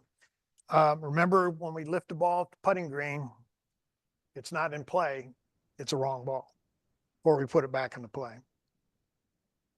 Ball used in play of a hole. We're going to talk about making a stroke at a wrong ball and what to do when a player's ball has been played by another player as a wrong ball. Player must not make a stroke at a wrong ball. John's about to play Jay's ball. The exception, a ball moving in water. There is no penalty if a player makes a stroke at a wrong ball that is moving in water in a penalty area or temporary water. Well, a ball moving in a creek, that's pretty obvious. We can have sudden rain deluges in the middle of summer, and we can have water moving across the fairway. That's temporary water that's moving.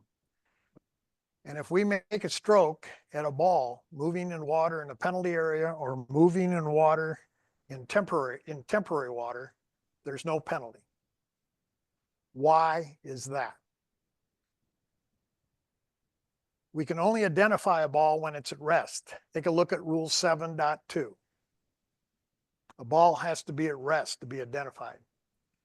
And we can't mark the ball and pick it up if it's moving in the water.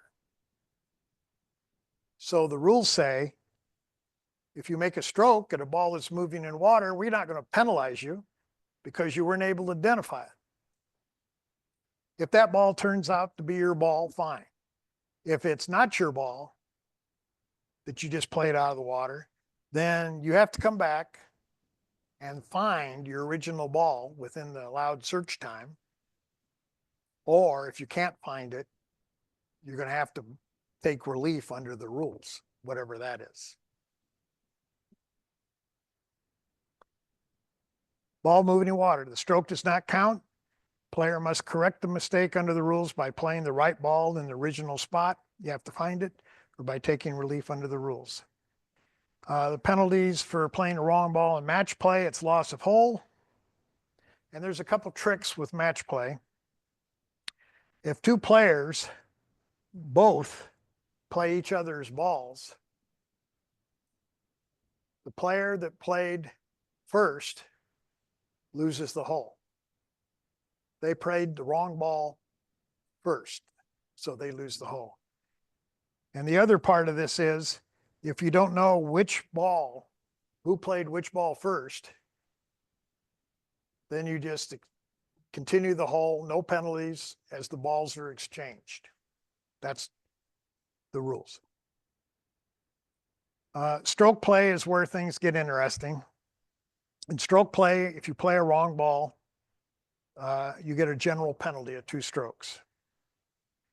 And you must correct the mistake by continuing play of the original ball by playing it as it lies or taking relief under the rules. The stroke made with the wrong ball and any more strokes before the mistake is corrected do not count. I'm going to tell a quick story. I tee off on a par 5. I hit my ball into the rough. I go over and look in the rough, search for my ball, 30 seconds. I can't find the ball. Oh, there's a ball. Okay, this is my ball. I look at it, I said, yeah, this is my ball. Unbeknownst to me, it's not my ball. I make a stroke at it. I hit it across the fairway into a tree line. I get over there and my ball's in the tree roots. I have to take unplayable ball relief. I take unplayable ball relief. I hit a ball short of the green into the bunker. And when I'm playing from the bunker, I brush sand with my backswing. I finally get up on the green. I look down at the ball and I say, this isn't my ball. I made a mistake over there in the rough. Well, how many strokes do I get for all that fooling around?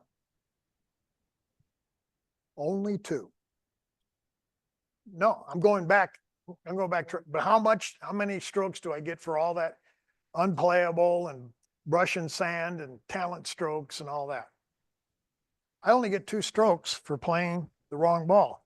The stroke made with the wrong ball and any more strokes before the stroke mistake is corrected, including strokes made and any additional pending strokes solely from playing that ball, do not count. If I go back and I got 2 minutes and 30 seconds of search time, if I find my original ball, I'm going to be line 3 hitting 4. The tee shot, 2 strokes for the wrong ball, I'm line 3 hitting 4. If I can't find it, now I got to go back to the tee. My original tee shot, 2 strokes for the wrong ball, stroke and distance, I'm line 4 hitting 5.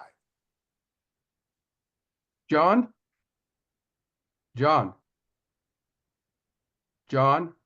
Yes. What if before hitting the wrong ball, you ask me, what club should I use? Oh, okay. Question is, let's go back to this. In hitting the wrong ball, I asked Alvin, what do you think I ought to hit out of here? And Alvin, being a savvy rules official and player, says, figure it out on your own, John. I'm not giving you any advice. Okay. I asked him for advice solely from playing that ball. Advice applies to the original ball in play.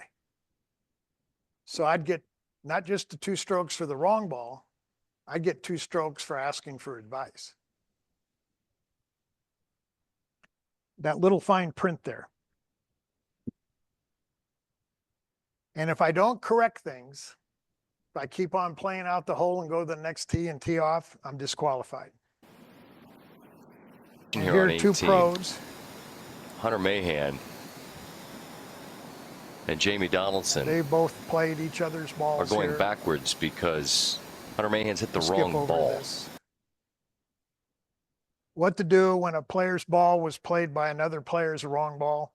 If it is known or virtually certain that somebody played your ball, you must go and replace it on the original ball or another ball on the original spot. And if you don't know the original spot, you estimate it. And there's no penalty to you. They get 2 strokes, and this applies whether or not the original ball has been found or not. And finally, once again, the player may play more than 1 ball at a time when they're playing a provisional or a second ball. Possible serious breach and playing from a wrong place and uncertain about the right procedure to use. Those balls are in the twilight zone. They're not wrong balls and they're not the ball in play. They may become the ball in play, but they're not. And finally, our question, which one of the following balls is the ball in play? How many think A, a ball that has been addressed in the teen area before the stroke with that ball? Nah. A ball that has been holed, but not yet lifted from the hole. Nope, once it's holed, it's out of play. C, a ball that has been dropped in the general area under penalty of stroke and distance, but not yet played. That sounds like a winner. And finally, D, let's rule it out, a ball that's been lifted from the putting green. We know a ball that's been lifted is out of play. C's our answer. Yep. Thank you very much. John? That was a lot of material. John? That was a lot of material. John? Yes, sir. In coming back to place the ball where it was when the wrong ball was hit, do they have to put the ball in the divot? That lie's been, if the question was,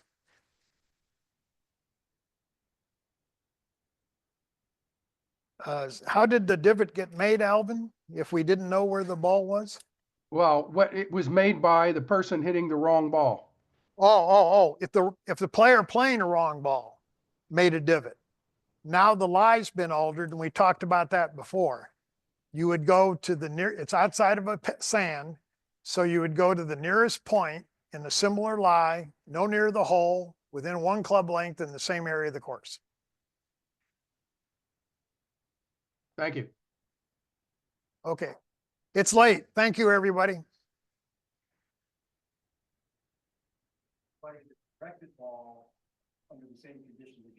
Turn off the recording. Yep. We stopped. Say again, John. I'm sorry. I was just